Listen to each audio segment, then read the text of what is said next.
आपने देखा किस तरह से बजट स्टॉक एक्सचेंज बना, पूरे 2 दिनों की हमारी टीम की पर्दे के पीछे की मेहनत आपके सामने। लेकिन इसकी खूबसूरती तभी है जब इसमें 1, 2, 4 नहीं 10-10 चांद लगे हैं। हमारे देश के सबसे बड़े एक्सपर्ट्स का सबसे बड़ा पैनल आपके लिए जी बिजनेस पे तैयार है। आप सब लोगों का बहुत बहुत स्वागत है। और बजट के दिन सबसे पहले मैं शुरुआत जब आपके पास आ रहा हूँ तो एक अच्छी खबर के साथ आ रहा हूँ। आप सब लोगों को बधाई देना चाहता हूँ, जी बिजनेस के दर्शकों को बधाई देना चाहता हूँ कि हमारे दोनों ही hashtag budget on Zee, hashtag Anil Singhvi, दोनों ही इंडिया में नंबर 1 और नंबर 2 ट्रेंड चल रहे हैं। ये लगातार जी बिजनेस के दर्शकों का प्यार है जो हमें हमेशा मिलता है और उन्हें पता है कि बाजार के और इकोनॉमी के सबसे बड़े दिन उन्हें कहाँ बजट देखना है। तो आप सब लोगों के प्यार के लिए बहुत बहुत शुक्रिया। आइए, हमारे सारे एक्सपर्ट्स हमारे साथ तैयार हैं। मैं ये सोच भी रहा था इतने सारे एक्सपर्ट्स एक साथ जब आ जाएं तो किससे शुरुआत करूं, लेकिन मेरा काम बड़ा आसान कर दिया बंसल जी ने। Bansal ji is completely green, एकदम फर्स्ट क्लास, मतलब कोई कंफ्यूजन वाली बात ही नहीं। बंसल जी, सुबह के सत्र में हमने कल आपको मिस किया, बताएं, शुरुआत कीजिए आप ही आपकी बजट पिक के साथ। पहले तो अनिल जी थैंक यू वेरी मच जो आपने मेरे को ग्रीन, अनिल जी बाजार को ग्रीन करने में पूरा कंफर्टेबल होने। मॉर्निंग में 8 बजे बंसल जी कंफर्टेबल हो, इससे बढ़िया बात क्या हो सकती है। बताइए अनिल जी, मेरा जो बजट पिक है वो है कॉनकॉर। 1040 का प्राइस चल रहा है और 5 पॉइंट्स अनिल जी इंडिया का लार्जेस्ट कंटेनर ऑपरेटर है, भारत का लीडरशिप है जो इसको देता है प्राइसिंग पावर, स्ट्रेटेजिक गवर्नमेंट की ओनरशिप है, एक्सपेंडिंग नेटवर्क एंड कैपेसिटी है, बेनिफिशियरी ऑफ इकोनॉमिक ग्रोथ है और अब ये मल्टी मॉडल लॉजिस्टिक्स सॉल्यूशंस की तरफ फोकस कर रहा है। रेल को छोड़ के रोड, पानी, इस तरफ भी फोकस कर रहा है और मुझे ये क्लियर कट डबलर लगता है और सिंपल सा गणित है। जितने इसके पास कंटेनर डिपोट है ना, जितनी इसकी मार्केट कैप है उसमें 5 डिपो भी नहीं बना सकते आप। तो मतलब कि क्लियर कट एक री रेटिंग का कैंडिडेट है। मार्केट वोलाटाइल है, डाउन साइड कैप्ड है, ब्लाइंड बाय है। ओके, कॉनकॉर बजट की पिक। और आपको मैं एक टिप देना चाहता हूँ, आपने दिए तो ये आप जो भी नोट्स और फर्रे बना के लाए ना, एकदम इसको क्या कारतूस बोलते हैं, सुमित जी कारतूस बोलते हैं, हम फर्रे बोलते हैं, ये इस तरफ रखिए। उधर पूरा का पूरा है ना, कुणाल जी ने पढ़ लिया। कुणाल जी बताइए सर, अब आपकी पिक बताइए। अनिल जी, मेरी पिक तो जी बिजनेस है और अनिल सिंघवी है, क्योंकि आप देखिए अनिल जी नंबर 1 पे हम लोग आ गए हैं और हमारे आते ही अनिल जी देखिए चैनल भी नंबर 1 हो गया। तो आपके आने से ही हुआ है। अरे अनिल जी गजब। और अनिल जी यहाँ पे जो माहौल है वो अनबिलीवेबल है अनिल, बड़ा मजा आ रहा है यहाँ पर। और ये जो आपका सूट है अनिल जी बड़ा पसंद आ रहा है मुझे। ठीक है, वंडरफुल, बहुत बढ़िया, बस बढ़िया, धन्यवाद कुणाल जी, बताएं। तो अनिल जी खरीदारी की राय है मेरी भी, और खरीदना है REC। तो REC खरीदना है। कल के ट्रेड में हमने देखा कि एक पैटर्न बना है जिसको बुलिश इंगल्फिंग पैटर्न कहते हैं। स्ट्रक्चर बहुत स्ट्रांग है। पावर सेक्टर की बात तो निश्चित बजट में होगी और ये budget Anil ji dream budget होगा, ऐसी मेरी फीलिंग है। क्या बात है। तो अगर ऐसा होता है तो REC में आपको तेजी बनते हुए नजर आएगी। खरीद करके चले 607 रुपए पर, 607 पर स्टॉप लॉस रखकर बाय करना है। 637 और 650, ये 2 टारगेट्स। जागते हुए देखेंगे हम ड्रीम बजट जी बिल्कुल। चलिए, तो REC पसंद है। सुमित जी, बिल्कुल आज नो ट्रैफिक नथिंग, एकदम आराम से कंफर्टेबल। नहीं अनिल जी आज सुबह 6 बजे उठ के आए हो अनिल जी, कहाँ से ट्रैफिक? क्या बात है, गजब। गला भी ठीक है, गला तो घर पे ही खराब होता है। जी सुमित जी, बताएं आपकी बजट पिक। अनिल जी सबसे पहले तो नमस्कार। नमस्कार, बहुत बहुत धन्यवाद। मुझे तो क्या है। जी तो अनिल जी, अभी थोड़े दिन या 1 महीने पहले ही एक टैगलाइन निकाला था, 25 से पहले 25,000। यस, तो हम 25,000 के बहुत नजदीक है, बहुत जल्दी वो अचीव होने चाहिए। छोटा मोटा करेक्शन आ सकता है बट ओवरऑल तेजी का ट्रेंड है। तो 25,000 भी ब्रेक होगा और इस साल 26 दिसंबर से पहले 26,000 होना चाहिए, ऐसा मेरा एक्सपेक्टेशन है। क्या बात है, गजब। 26 दिसंबर के पहले 26,000। 26 दिसंबर से पहले 26,000, ये टैगलाइन के साथ मैं शुरुआत करना चाहता हूँ। स्टॉक जो मुझे चार्ट्स पे बढ़िया दिख रहा है वो है L&T। L&T दिग्गज स्टॉक है, यहाँ से एक बढ़िया मूव दिखाना चाहिए। शॉर्ट टर्म, मीडियम टर्म और लॉन्ग टर्म 3 टारगेट। 3650 के आसपास ट्रेड कर रहा है, कोई भी डिप आता है खरीदारी करे। 3750 पहला टारगेट, 3850 दूसरा टारगेट और 3950 तीसरा टारगेट। ये 3 टारगेट को ध्यान में 3850, 3950, 3 टारगेट आपके लिए L&T। हर बार मैं आपके लिए कुछ ना कुछ मीठा लाता हूँ। इस बार मैं प्रसादी लाया हूँ सालासर महाराज का, और आपको खूब याद करते हैं और मैं खूब मानता हूँ। बिल्कुल। और कचौड़ी और पान तो है ही, बट आज कचौड़ी और वड़ा पाव की लड़ाई हम देखेंगे आज। बिल्कुल बिल्कुल। रावत की कचौड़ी, कोटा की कचौड़ी, ससुराल वाली, कांदा भजिया। So let's see. बाकी वड़ा पाव का कंपैरिजन नहीं है। हाँ, मैं बॉम्बे में हूँ, मैं मानता हूँ इस बात। चलिए बिल्कुल, बट अनिल जी, सब व्यंजन हम Yes. आनंद लेंगे। बताएं सर, अभी फिलहाल हम आपकी पिक का आनंद लेंगे। यस, मुझे तो जो कैपेक्स पिछली बार जो सुमित जी का 11.11 लाख करोड़ वाला था, इस बार लगता है पो 12-25 होंगे, कम से कम 12.25 करोड़, ओके, 12.25 लाख करोड़ का कैपेक्स। इंफ्रा के ऊपर कैपेक्स का जो फोकस रहता है, और बहुत ज्यादा मुझे लगता है कि इंफ्रा पे पुश इस बार भी रहेगा, इकोनॉमिक ग्रोथ एंड सस्टेनेबिलिटी पे पूरा फोकस रहेगा। तो मुझे इसी तर्ज पे, और आपने भी अभी रूरल की बात कही, तो मुझे लगता है कि 3-4 पिक्स है जो मैं देना चाहूंगा।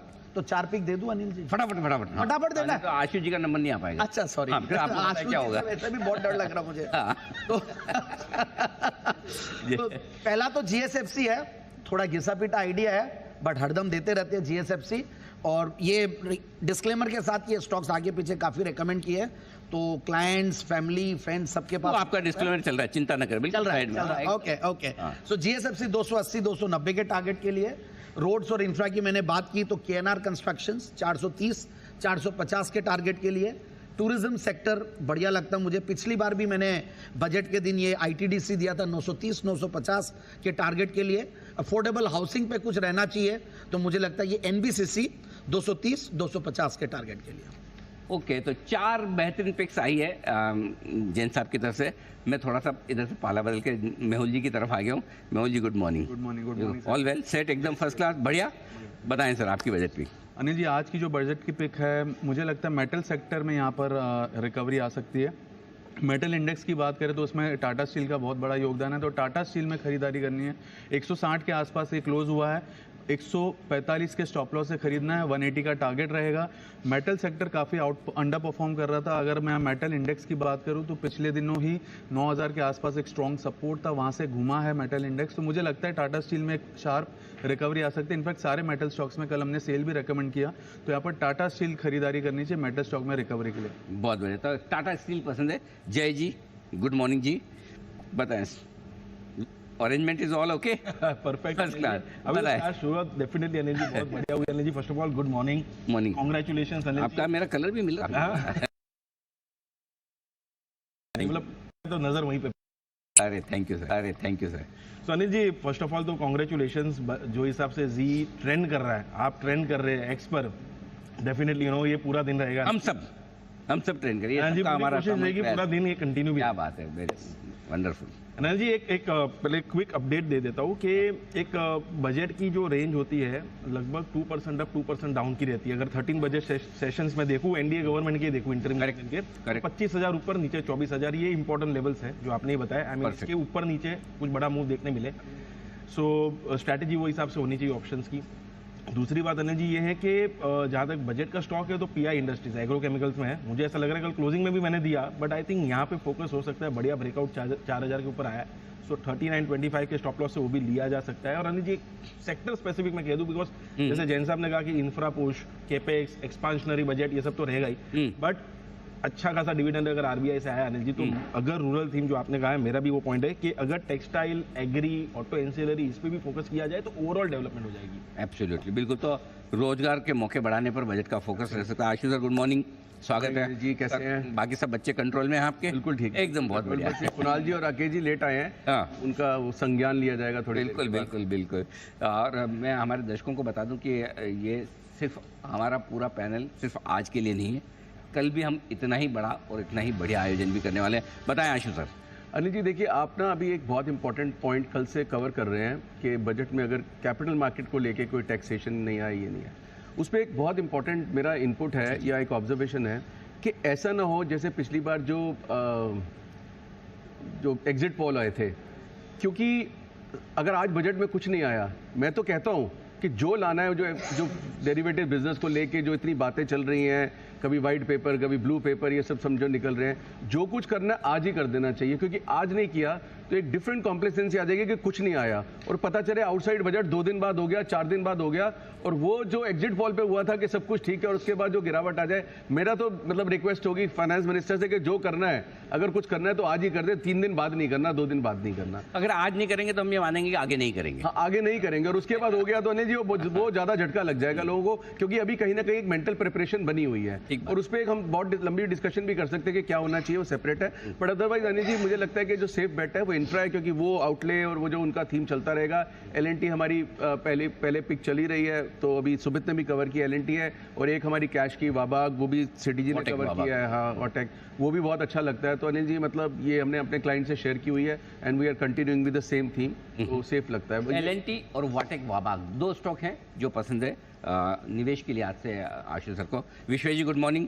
और मैं बता दूं आप सबको, सबसे पहले आज स्टूडियो में आने वाले विश्वेश जी ने बहुत सीरियसली लिया है चीज़ों को। मैंने प्रपोजल दिया था कि विश्वेश साथ में जाते हैं कल, तो जवाब ही नहीं दिया सामने, मतलब 2 मिनट रुकना, अगर मैं लेट हो गया तो निकल जाना, मुझे कोई आंसर ही नहीं आया। पता था कि विश्वेश जी ने कल सबसे पहले जी विश्वेश जी बताए। हाँ एब्सोल्युटली जी सर। Good morning. पहले तो सर जय हिंद।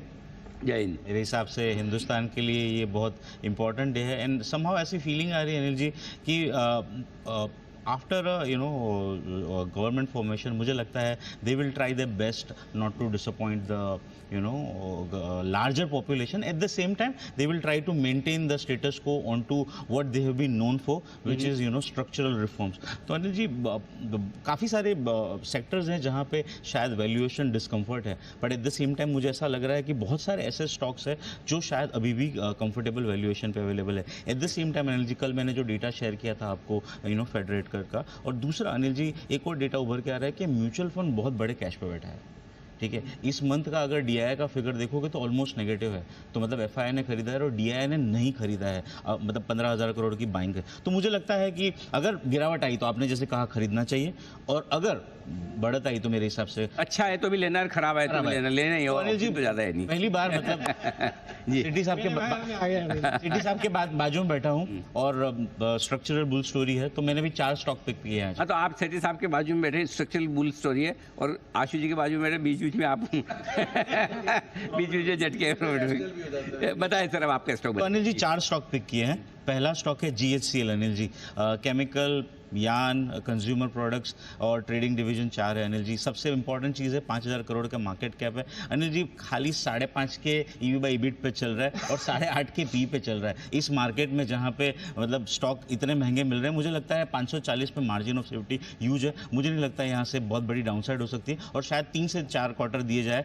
तो 750-800 के टारगेट एक्सपेक्ट कर सकते हैं। दूसरा स्टॉक है अनिल जी, वो है नेटको फार्मा। ये नेटको फार्मा अनिल जी मैं लॉन्ग टर्म के हिसाब से रिकमेंड करूँगा, यहाँ से अगले बजट तक होल्ड करना है। मुझे लगता है करंटली इसका वैल्यूएशन भी अगर आप देखोगे तो 11 के EV/EBIT पे मिल रहा है, 15 के PE पे मिल रहा है। मुझे लगता है यहाँ पे अगर 25 का भी PE पकड़ो तो करंट EPS के ऊपर अनिल से 1950 का टारगेट बनता है, अभी 1200 रुपये के आसपास चल रहा है। तो ये 12 महीने के पॉइंट ऑफ व्यू से मैं बोल रहा हूँ। अब in a very shorter term Anil ji 2 stock मुझे अच्छे लग रहे हैं। पहला है NCC, क्योंकि कंस्ट्रक्शन एज अ थीम मुझे लगता है कि शायद आज फोकस में रहना चाहिए, तो अभी 316 के आसपास चल रहा है अनिल जी, रिलेटिवली चीपर है। पॉलिटिकल स्टेबिलिटी के चलते यहाँ पे भी मूवमेंट आएगा, मुझे लगता है इमीडिएटली 350 तक के लेवल होंगे। यहाँ पे स्टॉप लॉस रिकमेंड करूँगा 290 का स्टॉप लॉस। और चौथा स्टॉक है अनिल जी, वो है Aavas financial, low to middle class category में हाउसिंग देता है। मुझे लगता है यहाँ पे भी एटलीस्ट 30 to 40% एक्सपेक्ट कर सकते हैं आने वाले 1 से 2 क्वार्टर में। तो सेठी साहब के राइट और लेफ्ट में बैठे वाले दोनों ने 4-4 पिक्स दी, सेठी साहब भी कम तो देने वाले नहीं। अनिल जी आप बार बार जो घड़ी देख रहे हैं उससे मुझे टेंशन हो गया कि मुझे लेंगे नहीं लेंगे। घड़ी देख रहा हूँ मैं, लेकिन बताइए सर आपकी पिक्स। पहले तो Anil ji congratulations, we are trending number 1 बिल्कुल budget on Zee and #Anil Singhvi. Anil ji अभी 2 पिक्स देता हूं, कैश की और F&O की, कीपिंग इन माइंड टाइम का कंस्ट्रेंट। जो अनिल जी आज बजट के लिए टॉप पिक रहेगा वो रहेगा power make projects from cash market. एक बहुत ही अच्छा स्टॉक पिछले कुछ दिनों से फोकस में है, और ये पावर सेक्टर के लिए प्लांट सेटअप करने वाली कंपनी, और I am extremely bullish on power sector from this budget. तो इसमें खरीदारी करनी चाहिए। 6,400 का आज का टारगेट, 5,990 का स्टॉप लॉस। और F&O स्पेस से स्टॉक रहेगा गेल, जिसमें खरीदारी करनी है। 223 पे कल बंद हुआ है, 235 के टारगेट, 215 का स्टॉप लॉस। और गैस पाइपलाइन को लेके भी मैं मतलब आई फील कि there should be something in the budget, और ये एक डोमिनेंट प्लेयर है with monopoly type of business. मुझे लगता है गेल शुड डू वेल। बिल्कुल, तो ये है आपके लिए बजट स्टॉक एक्सचेंज से बेहतरीन पिक्स। एक छोटे से ब्रेक का वक्त है, और ब्रेक के उस पार कुछ और बेहतरीन पिक्स आपके लिए आने को है तैयार। प्रेजेंटेड बाय वाचो, एक OTT के दाम पे देखो सारे OTT शान से। को powered by Canara bank, together we can.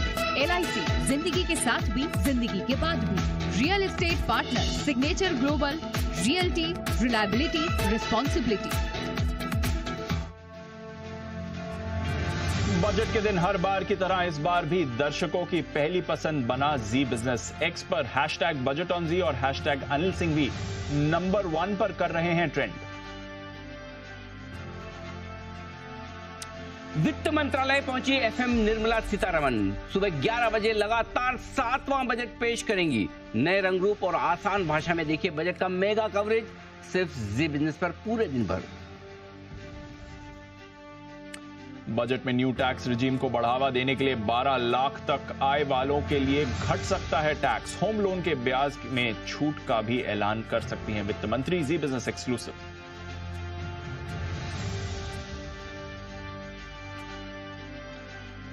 Ji business पर बजट और बाजार की हर बात। बजट स्टॉक एक्सचेंज में बाजार के जाने माने दिग्गज के साथ देखिए बजट का रियल टाइम एनालिसिस और कीजिए भरपूर कमाई। साथ ही बजट महासभा में हर ऐलान का बारीकी से करेंगे महामंथन। जुड़े रहिए पूरे दिन जी बिजनेस के साथ। जी बिजनेस पर बजट देखने के साथ कीजिए जमकर कमाई। बजट बोनांजा में हर घंटे लकी विजेताओं को आकर्षक इनाम जीतने का मौका, साथ ही हर आधे घंटे में मिलेगा बजट का ऑप्शन। टेक शेयरों में लौटी खरीदारी से दौड़े अमेरिकी बाजार। 3 दिन की गिरावट के बाद नैस्डैक में 200 अंकों का उछाल, तो डाउ 125 अंकों पर हुआ बंद।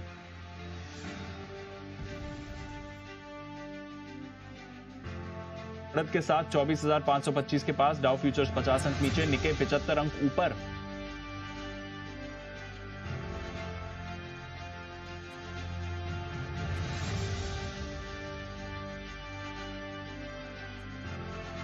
मेटल्स में गिरावट गहराई। अंतर्राष्ट्रीय बाजार में कॉपर लगातार 5वें दिन फिसलकर 4 महीने के निचले स्तर पर, तो एल्यूमिनियम, जिंक और लेड भी 1.5% तक कमजोर। आज निफ्टी में बजाज फाइनेंस और HUL के नतीजे आएंगे। वायदा में 5 कंपनीज पर रहेगी हमारी नजर।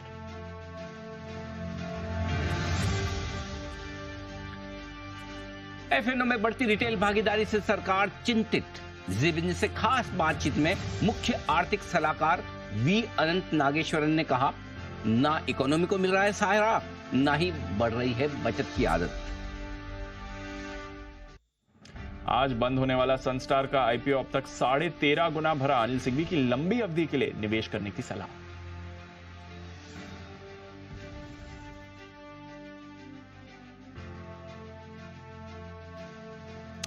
और आइए प्री ओपनिंग सेशन में हो चुकी है भारतीय बाजारों की शुरुआत। घंटी की आवाज आपके कानों में आ चुकी है। 90 अंकों पर है निफ्टी और 200 अंकों पर है सेंसेक्स। आइए करेंसी और कमोडिटी बाजार की शुरुआत देखते हैं दीप के साथ। दीप बताएं।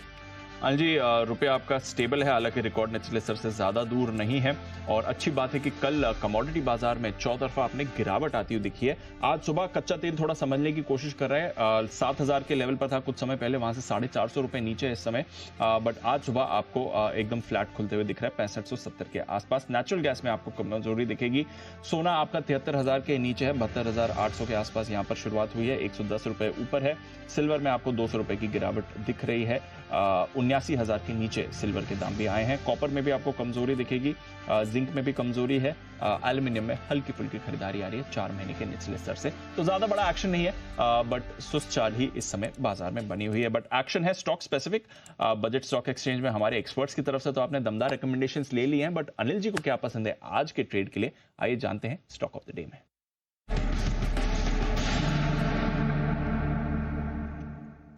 बताएं अनिल जी, आज के लिए stock of the day.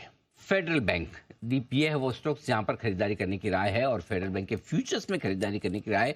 Levels भी आपके लिए फ्यूचर्स के ही आते दिख रहे हैं। 190 के स्टॉप लॉस से खरीदिए, 197, 202 और 205, ये 3 टारगेट आपके लिए फेडरल बैंक के लिए। और वजह यह है कि केवी सुब्रमण्यम साहब जो हैं उन्हें अब MD और CEO के तौर पर 3 साल के लिए नियुक्त किया गया है और RBI ने इनकी मंजूरी दे दी है नाम को लेकर।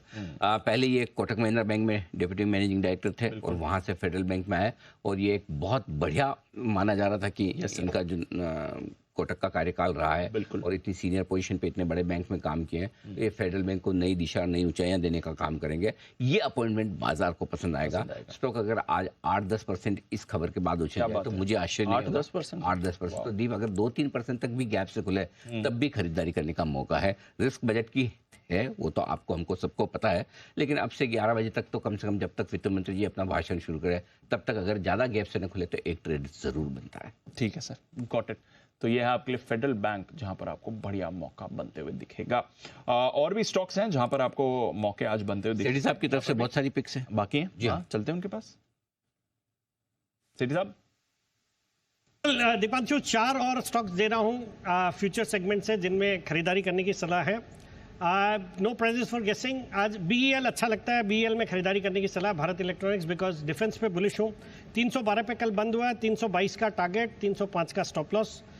दूसरा स्टॉक BHEL अगेन जो 305 पे बंद हुआ है, 315 के टारगेट, 300 रुपये का स्टॉप लॉस। ये भी अगेन जो पावर सेक्टर पे बुलिश हूँ, पावर प्लांट सेटअप करती है और बहुत बड़ी अपॉर्चुनिटी है इस कंपनी के सामने, तो भेल अच्छा लगता है। फिर अगेन एक पावर सेक्टर की पावर ट्रांसमिशन वाली कंपनी है पावर ग्रिड जो 338 पे कल स्टॉक बंद हुआ है, 350 के टारगेट, 332 का स्टॉप लॉस। ये भी भारत की सबसे बड़ी पावर ट्रांसमिशन करने वाली कंपनी है और मेरा ये मानना है जिस तरह से पावर प्लांट सेटअप हो रहे हैं जहां पे वो है सरप्लस वाला एरिया और डेफिसिट है दूसरी जगह भारत में, तो transmission would get a boost और ट्रांसमिशन पे पावर ग्रिड अच्छा लगता है। एंड फाइनली टाटा मोटर्स में भी खरीदारी करने की सलाह है। 1003 पे बंद हुआ है, 1025 के आज के टारगेट, 995 का स्टॉप लॉस। ये भी स्टॉक बहुत अच्छा लगता है, हाल ही में थोड़ा करेक्ट हुआ है बट मुझे लगता है ये जो डीमर्जर वाली स्टोरी है जो पैसेंजर व्हीकल्स या इलेक्ट्रिक व्हीकल्स को डीमर्ज करेंगे, तो मुझे लगता है that could be a big thing और ये यू नेवर नो, मुझे लगता है इस बोर्ड मीटिंग में भी कुछ उस पर अनाउंसमेंट आ सकता है विच इज़ ऑन 1 अगस्त। तो टाटा मोटर्स भी खरीदारी करने की सलाह रहेगी करंट लेवल्स पर। ऑलराइट, तो कुछ और बेहतरीन कॉल्स सिटी साहब की तरफ से आ रही हैं। भरपूर रिकमेंडेशंस है हमारे गेस्ट्स की, आज उनके पिटारे से यहाँ पर रखनी है आपको नजर। आइए कुछ और स्टॉक्स पर भी डाल देते हैं नजर। जेंजा टेक्नोलॉजी, जैन साहब से जरा एक बार इस पर राय भी लेते हैं। जैन साहब, IT स्पेस से इसके भी नंबर्स थोड़े मिले जुले आए हैं, थोड़ा एबिट गिरा है, मार्जिन कॉन्ट्रैक्शन है, बट रेवेन्यू में करीब 4.5% की ग्रोथ रही है। जेंजा टेक पर एक बार राय दें सर। सही है, आपका जो हंसी था ना जैन साहब और जैन सार बोलते ही जो आपके मैं समझ गया था कि मेरे पास ये सवाल आएगा, बट समहाउ ये एक ज़बरदस्त आउट परफॉर्मर रहा है और मुझे ऐसा लगता है कि जो रिजल्ट्स है ठीक है, बहुत बुरे भी नहीं बोलूँगा, ठीक ठाक से रिजल्ट्स है। बाकी IT कंपनीज और बेहतर कर रही थी, उस हिसाब से एक मिड कैप IT स्टॉक्स के हिसाब से बेहतर करना चाहिए था, तो मेरे हिसाब से थोड़ा करेक्शन आ सकता है और नीचे आने पे कहीं ना कहीं 650 से 700 का रेंज है जहाँ पे इस स्टॉक को देखा जा सकता है वापस। 650 से 700 के रेंज में ये स्टॉक को देखा जा सकता है। देखते हैं कैसी मूव इसमें आएगी। सेठी साहब, साइंट DLM ये भी अपने नंबर्स पर रिएक्ट करेगा, एक राय साइंट DLM पर भी सर? देखिए, एक पसंदीदा स्टॉक रहा है पिछले कुछ दिनों में, मैंने इसको रिकमेंड भी किया है। कल इसके नतीजे आ गए, नतीजे में शायद मार्जिन्स में थोड़ा प्रेशर देखने को मिला है बट ओवरऑल एक बहुत ही दमदार कंपनी है और ये चूंकि इलेक्ट्रॉनिक मैन्युफैक्चरिंग सेक्टर में तो है ही है बट इसके अलावा एरोस्पेस और डिफेंस के लिए भी कंपोनेंट्स बनाती है। इनका एक नया प्लांट भी शुरू होने जा रहा है, तो ऑल इन ऑल एक बेहतरीन क्वालिटी का स्टॉक, अपने हाइट से काफ़ी करेक्टेड भी है, तो यहाँ पे बिल्कुल खरीदारी करने के मौके ढूंढने चाहिए इस स्टॉक में। ऑलराइट, तो ये है आपके लिए साइंट DLM जहां पर खरीदारी के मौके ढूंढने चाहिए। ये है सेठी साहब की राय। आइए, रेट्स भी हो गए हैं सेटल और अनिल जी से लेनी है उनकी ओपनिंग स्ट्रैटेजी।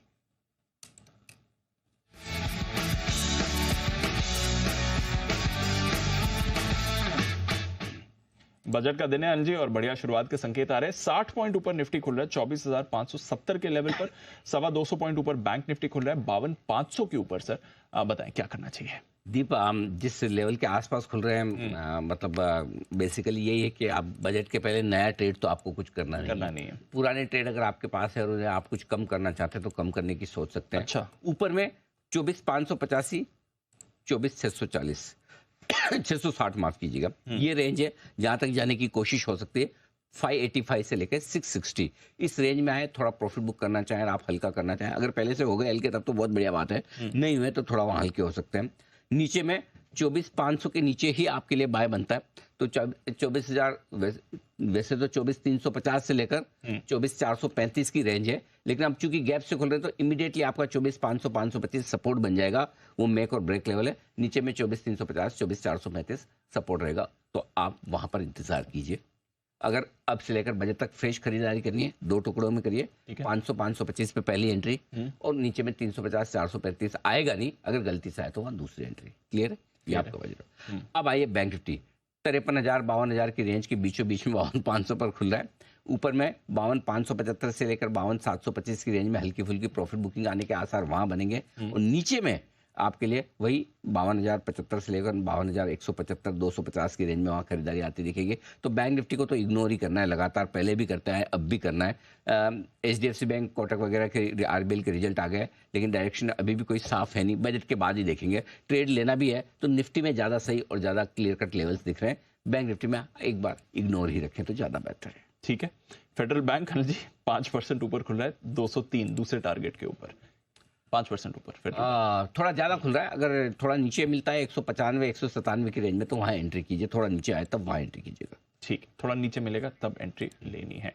लाइव विजुअल्स आ रहे हैं नॉर्थ ब्लॉक पर। अनिल जी, वित्त मंत्री निर्मला सीतारमण अपनी पूरी टीम के साथ, इसी टीम ने बजट तैयार करा है। बजट भाई खाता आपको एकदम सेंटर में इस समय दिख रहा है। साथ ही फाइनेंस सेक्रेटरी हैं, रेवेन्यू सेक्रेटरी हैं, DEA हैं और फाइनेंस मिनिस्ट्री की पूरी टीम है जिसने इस बजट डॉक्यूमेंट की तैयारी करी है। खैर आजकल तो अब डिजिटल डॉक्यूमेंट प्रेजेंट होता है। मेक इन इंडिया टैबलेट पर आप देखते हैं वित्त मंत्री डिजिटल डॉक्यूमेंट प्रेजेंट करती हैं, बट प्रिंटेड कॉपीज हम सबको दी भी जाती है, पार्लियामेंट मेंबर्स को भी, बाकी लोगों को भी।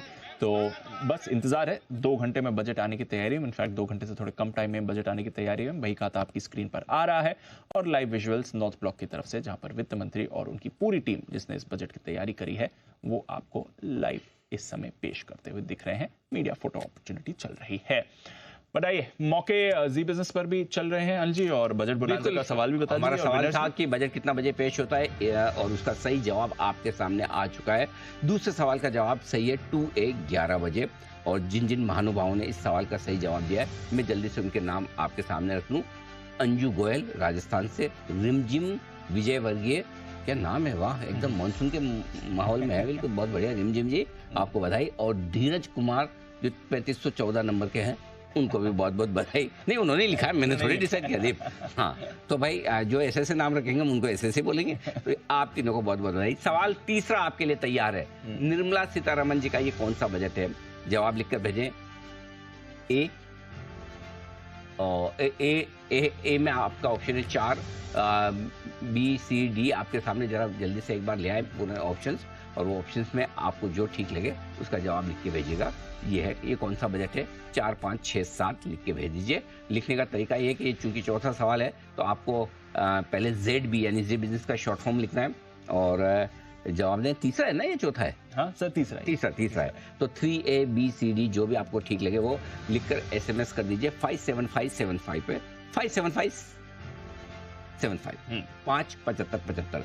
इसके अलावा आप ट्वीट भी कर सकते हैं, X पर पोस्ट कर सकते हैं, लेकिन हैशटैग का इस्तेमाल जरूर करें, #BudgetOnG, #अनिल सिंघवी, और अपना जवाब ट्वीट करें। लकी विनर का ऐलान होगा 10 बजे। बिल्कुल, तो लकी विनर का ऐलान 10 बजे होगा। इस सवाल के लिए आसान सा सवाल है, जल्दी से इस पर जवाब हमें भेजिए। विनर्स आने शुरू हो चुके हैं। 2 सेट ऑफ क्वेश्चंस के हमने विजेता ऑलरेडी अनाउंस कर दिए और हर घंटे आपके लिए सवाल आते रहेंगे बजट बोनांजा में भी। बताइए, कुछ स्टॉक्स आज बाजार खुलने से पहले जल्दी से इनकी बात कर लेते हैं जहां पर आपको एक्शन बनते हुए दिखेगा। अच्छी मूव के साथ आपको काउंटर्स खुलते दिख रहे हैं। अल्ट्राटेक कल भी तेजी में था और आज भी यहां पर आपको बढ़िया फॉलो ऑन एक्शन आने की तैयारी में। एक बार मेहुल जी से जरा इसके चार्ट पर राय लेते हैं। मेहुल जी जरा बताएं सर, अल्ट्राटेक का क्या करना है इस काउंटर में? कल की तेजी के बाद आज भी अच्छे मोमेंटम के साथ खुल रहा है। दीपांशु, देखिए, बने रहना है। अल्ट्राटेक की बात करें तो बिकॉज डबल बॉटम फॉर्मेशन हुआ, 2 दिन का लो ऑलमोस्ट सेम था 11,230 के आसपास का, तो उसी स्टॉप लॉस इस काउंटर को होल्ड किया जा सकता है। अपसाइड में मैं समझता हूँ 12,000 के आसपास एक थोड़ा सा रेजिस्टेंस है, वो निकलेगा तो एक फ्रेश रैली की शुरुआत हो जाएगी। तो फिलहाल के लिए होल्ड है। ओवरऑल स्टॉप लॉस जो है 11,200 के आसपास का है। अपसाइड में पहला टारगेट है 12,000 का, वो निकलता है तो फिर 12,500 के करीब भी ये काउंटर जा सकता है। तो होल्ड की सलाह रहेगी अल्ट्राटेक में।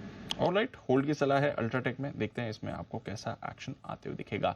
कैनफिन होम्स, इस पर भी रखेंगे नजर। SBI लाइफ इंश्योरेंस ने यहाँ पर खरीदारी करी है। 5% हिस्सा 10 लाख शेयर्स इसके खरीदे हैं। कुणाल जी से एक बार कैनफिन होम्स के बारे में जान लेते हैं। कुणाल जी जरा देखें कैनफिन होम्स और बताएं सर क्या इंपॉर्टेंट है इस चार्ट के लिए। देखिए दीपांशु, जिस तरह का चार्ट स्ट्रक्चर है कैनफिन होम्स का, स्टॉक में एक बड़ा ब्रेकआउट हुआ, उसके बाद पिछले कुछ सत्रों में हमने देखा है कि कंसोलिडेशन होता हुआ दिख रहा है। मुझे लगता है कि डेफिनेटली बजट की एक अंडरलाइंग थीम हाउसिंग रहेगी और इसका एक पॉजिटिव इंपैक्ट भी इस पूरे स्पेस पर देखने को मिलेगा। तो मेरी राय में जिनके पास पोजीशन है बने रहें और एक स्टॉप लॉस रखें 845 के आसपास। तो 845 के स्टॉप लॉस से मेरी राय में होल्ड करना चाहिए। पहला टारगेट 900 और उसके बियॉन्ड 940-50 के लेवल्स भी देखने को मिल सकते हैं, तो मेरी होल्ड करने के लिए। ऑलराइट, कैनफिन होम्स देखते हैं आज कैसा एक्शन इस काउंटर में आपको बनते हुए दिखेगा। कल तो थोड़ी मूव इंटरेस्टिंग आ ही रही थी। बीपीसीएल, इस पर भी आपको इंटरेस्टिंग मूव कल भी आ रही थी, आज भी अच्छे एक्शन के साथ खुल रहा है। बंसल जी से एक बार बीपीसीएल के चार्ट पर राय लेने। बंसल जी बताएं सर बीपीसीएल से। दीपांशु, स्टॉक में देखें तो पॉजिटिव बायस के साथ ट्रेड कर रहा है और अच्छा बेस नीचे की तरफ बना हुआ है। 298 300 दीपांशु काफी अच्छा बेस है और एक खरीदारी की राय है 298 के स्टॉप लॉस के साथ और टेक्निकली 335 340 के लेवल देखने को। ओके, घंटी की मधुर आवाज आपके कानों में आ चुकी है। 70 पॉइंट की तेजी के साथ निफ्टी ने की है शुरुआत। 24,575 के आसपास निफ्टी खुलता हुआ दिख रहा है और बैंक निफ्टी 125 अंक मजबूत खुलता हुआ दिख रहा है 52,375 के आसपास और 80,700 के करीब पहुंच खुलता हुआ सेंसेक्स 250 अंकों की मजबूती के साथ। तो भारतीय बाजारों ने दमदार शुरुआत की है। 70 अंक पर निफ्टी और 150 अंक पर बैंक निफ्टी, 225 अंक पर सेंसेक्स खुलता हुआ दिख रहा है। मजबूत शुरुआत के पीछे कौन है आपके लिए तेजी का माहौल बनता दिख रहा है। 1.25% की मजबूती। HDFC लाइफ 1% मजबूत है। महिंद्रा एंड महिंद्रा 0.5% मजबूत दिखेगा। JSW स्टील 1% मजबूत दिखेगा। SBI लाइफ में 0.5% के आसपास की तेजी है। तो लाइफ इंश्योरेंस कंपनियों में तेजी दिख रही है। HDFC और HDFC life, SBI life, Bajaj Finserv जहां पर भी लाइफ इंश्योरेंस है। 3 स्टॉक का मजबूती के साथ ट्रेड करें, यानी कि लाइफ इंश्योरेंस सेक्टर कुछ कुछ कहता हुआ दिख रहा है, जिसकी बात दीप हम भी कर रहे थे कि अगर एक सेक्टर जिस पर हम बड़े पॉजिटिव हैं तो वो ये हो सकता है। अल्ट्राटेक 1.25% मजबूत आपको दिखेगा। BPCL में 0.5% की तेजी है। SBI 0.5% मजबूत खुलता हुआ दिख रहा है। तो ये कुछ स्टॉक्स है जहां पर तेजी भरपूर बनती हुई दिख रही है। 1.25% नीचे आपको नजर आएगा इस वक्त श्रीराम फाइनेंस, लेकिन ये चिंता न करें क्योंकि ये एक्स डिविडेंड हुआ है, इसमें डिविडेंड आया है। कुछ आज स्टॉक्स जो कमजोर है उनमें डिविडेंड काफी है। श्रीराम फाइनेंस में 15 रुपए डिविडेंड है, शीर सीमेंट में 55 रुपए डिविडेंड है और HCL टेक में 12 रुपए डिविडेंड है। तो आपको अगर HCL टेक दिख रहा है नीचे 9 रुपए, तो ये समझिए 3 रुपए ऊपर है। श्रीराम फाइनेंस अगर आपको 26 रुपए नीचे दिख रहा है, इसका मतलब समझिए कि कितना 11 रुपए नीचे है, क्योंकि 15 रुपए का डिविडेंड है उसमें। आइए एक बार इंडेक्स फिर से बता दूं। 55 पॉइंट की तेजी है। 24,565 के आसपास निफ्टी है। 90 अंक ऊपर बैंक निफ्टी है। 200 अंक ऊपर सेंसेक्स आपको दिखेगा। वायदा कारोबार की तरफ आइए, एक्शन कहाँ है, पहले तेजी वाले शेयरों पर डालते हैं नजर। कोफोर्ज नतीजों के बाद 4.5% का बड़ा उछाल।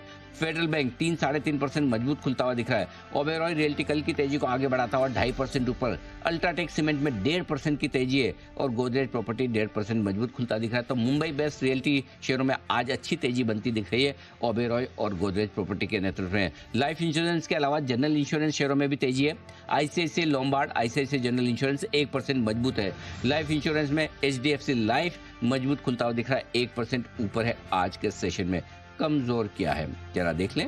हिंदुस्तान कॉपर 1.5% नीचे है, वेदांता 1.25% नीचे, ग्लेनमार्क 1% नीचे और नेल्को में 1%। तो मेटल्स में थोड़ी बहुत कमजोरी है जो ग्लोबल मार्केट्स का असर पड़ता हुआ दिख रहा है, लेकिन बाजार मजबूत है अब तक।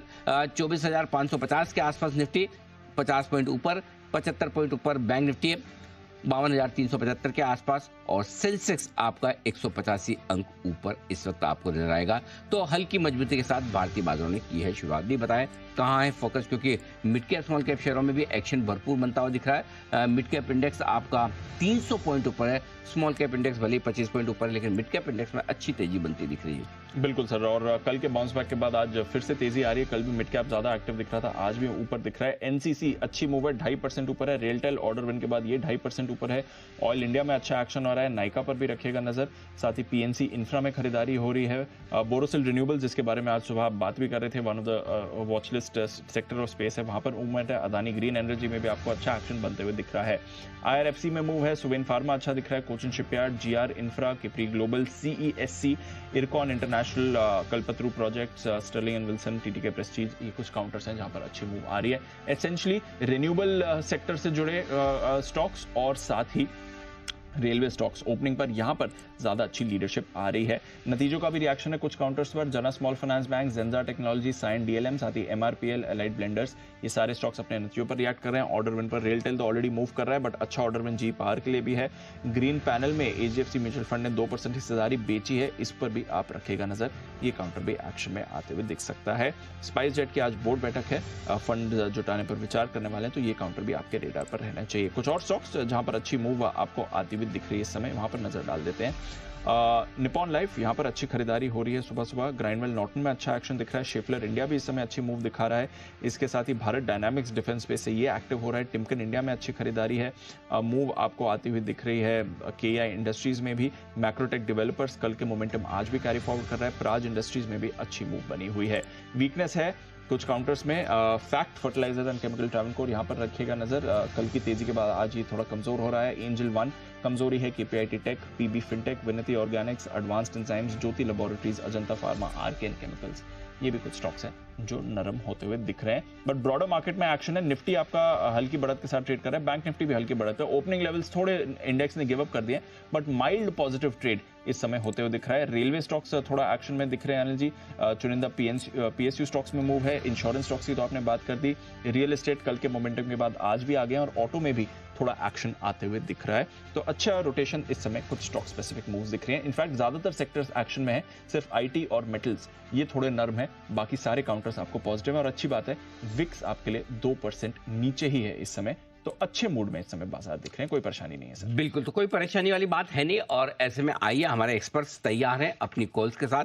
पहला बिगुल बाजार खुलने के बाद, आज तो बिगुल नहीं है, बिना बिगुल के चलेंगे हम budget stock exchange BSE. Mehul Kothari साहब तैयार है अपनी पिक के साथ। मेहुल जी बताएं sir. Anil ji conditional bye है, शिपिंग काउंटर्स में थोड़ा सा ट्रैक्शन देखने मिल रहा है, तो जीआरएसी पर ध्यान रखना है। 2600 के ऊपर इसमें खरीदारी करनी है, अभी 2590 के आसपास है, तो 2600 के ऊपर खरीदारी की सलाह रहेगी। 2540 का स्टॉप लॉस रहेगा जो कि आज के लो के नीचे है, और अपसाइड में मैं समझता हूँ 2700 से 2750 के दो टारगेट्स है, वो आज ही शायद देखने को मिल सकते हैं। सो जीआरएसी में खरीदारी की सलाह रहेगी। तो जीआरएसई यहां पर खरीदारी करके चलें, ये काउंटर आपके रेडार पर रहेगा। और भी कुछ स्टॉक्स हैं जहां पर मूव आती हुई दिख रही है। कोचिन शिपयार्ड ये भी बढ़िया मोमेंटम में दिख रहा है, अच्छी खरीदारी यहां पर भी आपको आती हुई दिख रही है। एक बार सुमित जी से जरा कोचिन शिपयार्ड के चार्ट पर भी लाए देते हैं। सुमित जी बताएं सर, 3% ऊपर कोचिन शिपयार्ड। दीपांशु, स्टॉक के अंदर एक अच्छा मोमेंटम बनने का शुरुआत हो रहा है। पिछले 7-8 दिनों के फॉल के बाद कल से स्टॉक ने शुरुआत की है, और ये स्टॉक अभी यहाँ से ऊपर का मूव दिखा सकता है। पोजीशंस होल्ड करें, फ्रेश खरीदारी करें। 2750 का लेवल निकलने के बाद 2860 तक का मूव ऊपर में देखने को मिल सकता है। स्टॉक का जो नीचे में चार्ट्स पे सपोर्ट दिखाई दे रहा है 2650, 2680, 2690 के पास है, तो 2690 के स्टॉप लॉस से कोचिन शिपयार्ड के अंदर खरीदारी करें। 2850, 2860 तक के लेवल शॉर्ट टर्म में देखने को मिल सकते हैं। ऑलराइट, ये है आपके लिए कोचिन शिपयार्ड जहां पर आपको बढ़िया मूव आती हुई दिख रही है। ओबरॉय रियल्टी कल की जबरदस्त तेजी के बाद आज वापस इस स्टॉक में आपको अच्छा फॉलो ऑन एक्शन आते हुए दिख रहा है, और अच्छी मूव बन रही है इस काउंटर में। जैसे एक बार ओबरॉय रियल्टी की राय लेते हैं। अजय, कल भी अच्छी तेजी में था, ऑफकोर्स नतीजों का भी रिएक्शन था, आज और अच्छी तेजी में है, जरा बताएं ओबरॉय रियल्टी।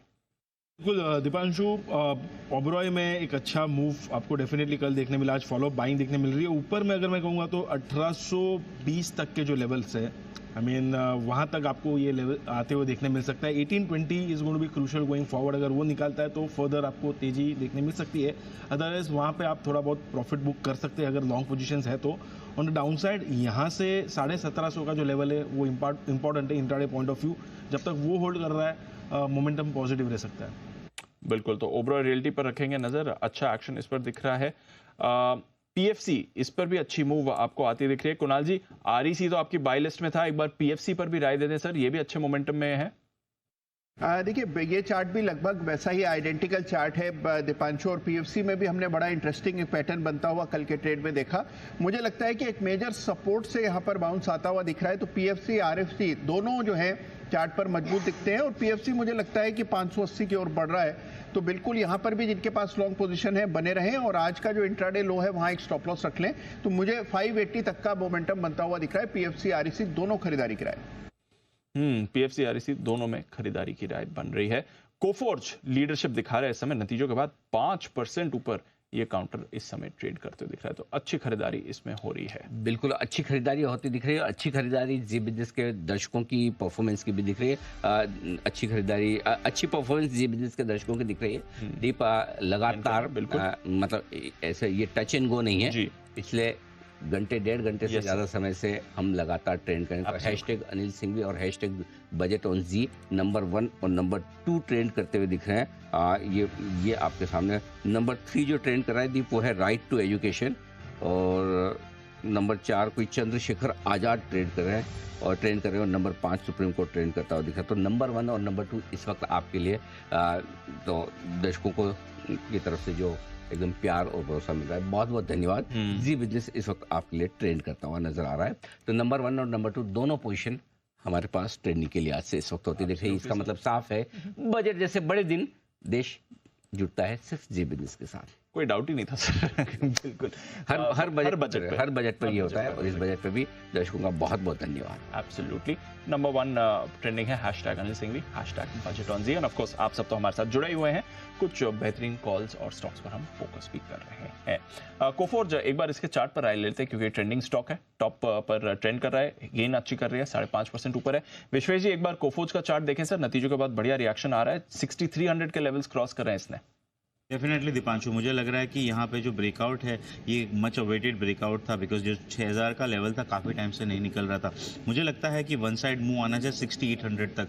तो आज के दिन में आईटी में आई थिंक यहाँ पे जो मोमेंटम है ये कंटिन्यू रहना चाहिए। 6800 मुझे लगता है अगला पड़ाव होना चाहिए। कोई भी अगर पुल बैक आता है और जब तक 6000 के नीचे नहीं जाता है दीपांशु, मुझे लगता है यहाँ बाय ऑन डिक्लेयर रखना चाहिए। 6000 के जब तक नीचे नहीं जाता है तब तक बाय ऑन डिप्स की स्ट्रैटेजी इस पर आपको मेंटेन करनी है। अच्छी मूव आ रही है क्या? तो ओपनिंग पर अच्छी मूव आई थी, वहां से अब गेन्स गिव अप करके फ्लैट हो गए। ऐसे कोई बड़ी गिरावट नहीं है, बट थोड़ी ऊपरी लेवल से अब बाजार फिसलते हुए दिख रहे हैं। एक तरह से डेज लो पर ही है बाजार से। थोड़ा एक बार बाजार पर व्यू दें अपना। बिल्कुल दीप, और जैसा हमने आज सुबह रेंज दी थी कि बजट के पहले की ऊपरी रेंज 24,585 24,660 है। एग्जैक्ट आज का हाई 24,582 देख लीजिए, वहीं से घूमा है। और जबकि 24,560 के आसपास खुल भी रहा था, हमने कहा 585 से प्रॉफिट बुक करिए। एग्जैक्टली 582 का हाई है, तो बिल्कुल परफेक्ट लेवल पे जाके रुका है निफ्टी। बैंक निफ्टी के लिए भी हमने कहा कि 575 से 24 माफ कीजिएगा 52,575 से लेकर 52,725 प्रॉफिट बुकिंग है। यस सर, वो हो रहा है 550 के आसपास 25 पॉइंट वहीं से घुमा है। तो एकदम परफेक्ट लेवल से मार्केट घूमे। पहले सपोर्ट लेवल पर आ गए। निफ्टी का पहला सपोर्ट लेवल बजट से पहले का 500-525 से वहां पर आ गए। अगर बजट 24,500 के नीचे हम ट्रेड करना शुरू करेंगे तो 24,435 के आसपास अगला बड़ा ढंग का सपोर्ट है। छोटा सपोर्ट 24,460 का है। तो मेरा मानना है कि अभी आप न्यूट्रल हुए हैं, न तेजी में है न मंदी में है, एकदम न्यूट्रल है। नई पोजीशन बनाने का कोई मौका है नहीं। ऊपर की तरफ पहुंचे वहां प्रॉफिट बुक करिए, नीचे आ जाए सपोर्ट लेवल के आसपास वहां हल्की फुल्की खरीदारी कीजिए, तब तक आराम से। बैंक निफ्टी का जहां तक सवाल है 52,300 आया है, 52,500 के ऊपर टिका नहीं है दीप। नीचे में 52,175 52,250 की रेंज में सपोर्ट है, उसके आसपास पहुंच जाए। तो पहले सपोर्ट लेवल के आसपास दोनों इंडेक्स पहुंच रहे, शांति रखिए। सिमिलरली आप देखिए मिड कैप इंडेक्स में जब हम बात कर रहे थे बड़ी तेजी थी, करेक्ट? आपने देखा करीबन कितना 400 पॉइंट ऊपर मिड कैप इंडेक्स दिख रहा था, राइट? अब मुश्किल से 300 पॉइंट ऊपर खुला था, फिर ऊपर गया था, ऊपर गया। तो इसलिए क्या है, कंफर्ट कम है, ज्यादा कुछ करने का है नहीं, आराम से बैठिए, हल्के रहिए, ज्यादा बढ़िया है, और बजट को एंजॉय कीजिए बिजनेस के साथ। बिल्कुल। आइए, बजट का ऑप्शन हर आधे घंटे में आपको मिलने वाला है कि अगर जो ऑप्शन ट्रेडर्स हैं और जिन्हें बजट का ऑप्शन चाहिए, तो पहला ऑप्शन तैयार है जय की तरफ से। आइए जय बताएं बजट का option. Anil ji, high level से थोड़ी बहुत profit booking as of now हमें देखने मिली। और जहाँ तक बैंक निफ्टी का सवाल है, मुझे ऐसा लग रहा है कि आज के लिए 52,500-600 की जो रेंज है बहुत इंपॉर्टेंट है ऊपर की तरफ। अगर वो निकलता है तो आपको further up move towards the levels of 53,000 जो अगेन एक रेजिस्टेंस है। आई मीन सो 52,500 से 53,000 में लगभग मुझे 2 से 3 ऐसे रेजिस्टेंस नजर आ रहे हैं, विच इफ टेकन ऑफ तो तेजी देखने मिल सकती है। अदरवाइज आपको थोड़ा बहुत आप प्रॉफिट बुकिंग गोइंग फॉरवर्ड देखने मिल सकता है। तो मेरा व्यू रहेगा कि आप 51,500 का थोड़ा out of the money put option दे रहा हूं मैं। 223 रुपये पर अभी ट्रेड कर रहा है, 223.24 पे। सो 51,500 का पुट ऑप्शन खरीदे 223 रुपये के आसपास। यहाँ पे अनिल जी स्टॉप लॉस नीचे की तरफ हो सकता है 146 पर। टारगेट्स ऊपर में अनिल जी बनेंगे इसके लगभग 360 400 के, सो 360 400 ये दो टारगेट्स के लिए आप 51,500 का पुट ऑप्शन खरीदे बैंक निफ्टी पर। बुलिश अनिल जी मैं होऊंगा बैंक निफ्टी पे, ये 52,500 को होल्ड आउट कर रहा है। Otherwise there can be some further profit booking, at least for today 52,000 के लेवल्स इंपॉर्टेंट है, वो टेस्ट कर सकते हैं। But expiry point of view 51,500 तक के जो लेवल्स है वो इंपॉर्टेंट सपोर्ट है, तो वो टेस्ट भी हो सकते हैं नीचे की तरफ।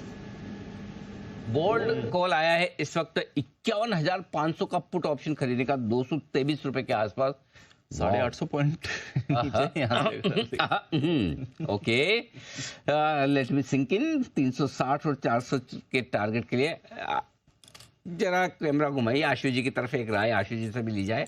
आशु जी, जय 51,500 का पुट ऑप्शन खरीदने की राय दे रहे, बिल्कुल आपके पड़ोस में बैठे हुए।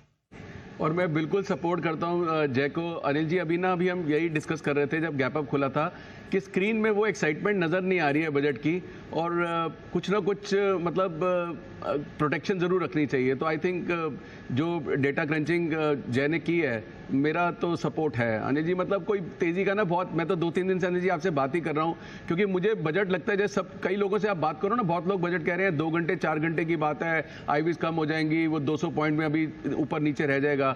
अनिल जी उसके बाद परसों आ जाएगी फिर एक्सपायरी। तो मेरे लिए अनिल जी बजट की एक्सपायरी बजट से भी ज़्यादा बड़ी है। एक्सपायरी बजट से भी ज्यादा बड़ी है। 2 दिन बाद एक्सपायरी पर भी एक्शन होगा, कल बैंक निफ्टी की भी एक्सपायरी ऑफ कोर्स। बट फिलहाल 51,500 का पुट ऑप्शन खरीदने की राय आ रही है इस समय जय ठक्कर की तरफ से, और आशु सर का पूरा समर्थन भी है इसके लिए। जैन साहब के जेम्स की भी बस तैयारी है, जैन साहब की तैयारी है। और जैन साहब साल में 2-4 दिन तो ऐसे होते हैं जब बिना बिगुल के जेम्स देते हैं। जैन साहब बताएं सर अपना जेम स्टॉक। बिल्कुल अनिल जी, आज ज्यादा लंबा भी नहीं बोलूंगा, समय की कमी है। बट एनीवेज, मास्टेक को मैंने पहले भी दिया हुआ है। हालांकि 27 जुलाई को वैसे पूरा 1 साल हो जाएगा, 4 साल जेम्स को होंगे, और 26 जुलाई को इस बार मैं स्पेशल शो भी करूंगा। बट इस 4 साल में मैंने मास्टेक को सिर्फ एक बार ही दिया है, क्योंकि टारगेट्स उस हिसाब से अचीव नहीं किए, और ये बीच में थोड़ा अंडर परफॉर्मेंस जरूर था। बट पिछले 3 साल से कंपनी गजब का कर रही है, 300 करोड़ के ऊपर कंटिन्यूसली कमा रही है। और जून क्वार्टर के रिजल्ट्स बहुत ज़्यादा तोड़फोड़ तो नहीं थे, बट अच्छे रिजल्ट्स मानूंगा मैं, इन लाइन थे। और मैनेजमेंट का कमेंट्री हमने पढ़ा तो उसमें ऐसा लगा कि उनको जो यूएस मार्केट्स में जो एक माहौल अच्छा बना, उसमें उनको बुलिशनेस दिख रही है।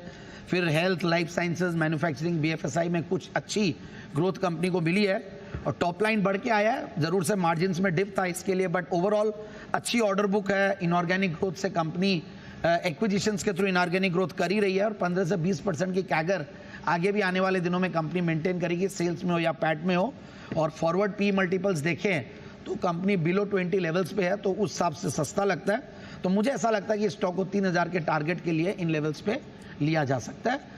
बेहतर रिस्क रिवॉर्ड रेशियोज भी है, और आगे भी इजीली ये टारगेट्स अचीव कर सकते हैं looking at the IT sector. Okay, तो यह है आपके लिए मैस्टेक, जहां पर खरीदारी की राय आ रही है इस समय। आईटी सेक्टर के स्टॉक्स थोड़ा मूव भी कर रहे हैं, कोफोर्ज लीडरशिप दिखा रहा है। बिरला सॉफ्ट में अभी थोड़ी खरीदारी के मूव आती हुई दिख रही है, इस पर भी रखिएगा नजर, एक्शन में आ रहा है। ऑटो स्पेस आपको एक्शन में दिख रहा है।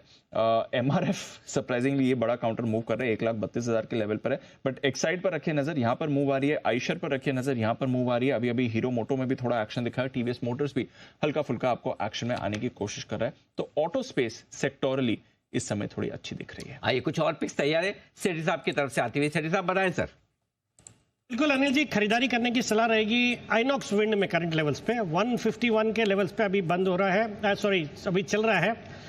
ये रिन्यूएबल एनर्जी पे जो सरकार का फोकस रहना चाहिए इस बजट में, तो उसका एक प्ले है, विंड एनर्जी सेक्टर में है। और कल इसकी कॉम्पिटिटर सुजलोन के नतीजे तोड़फोड़ थे। सुजलोन आज बहुत अच्छा कर रहा है, मुझे लगता है उसी तर्ज पे इसके भी नतीजे इस तिमाही के अच्छे रहने चाहिए। और हाल ही में प्रोमोटर्स ने भी 900 करोड़ रुपए इसमें इन्फ्यूज करके कॉन्फिडेंस जताया है, तो मुझे लगता है आइनॉक्स विंड अच्छा करेगा। यहाँ पे खरीदारी करने की सलाह। आज का टारगेट है 160 रुपए का, स्टॉप लॉस रखना है 147 रुपए।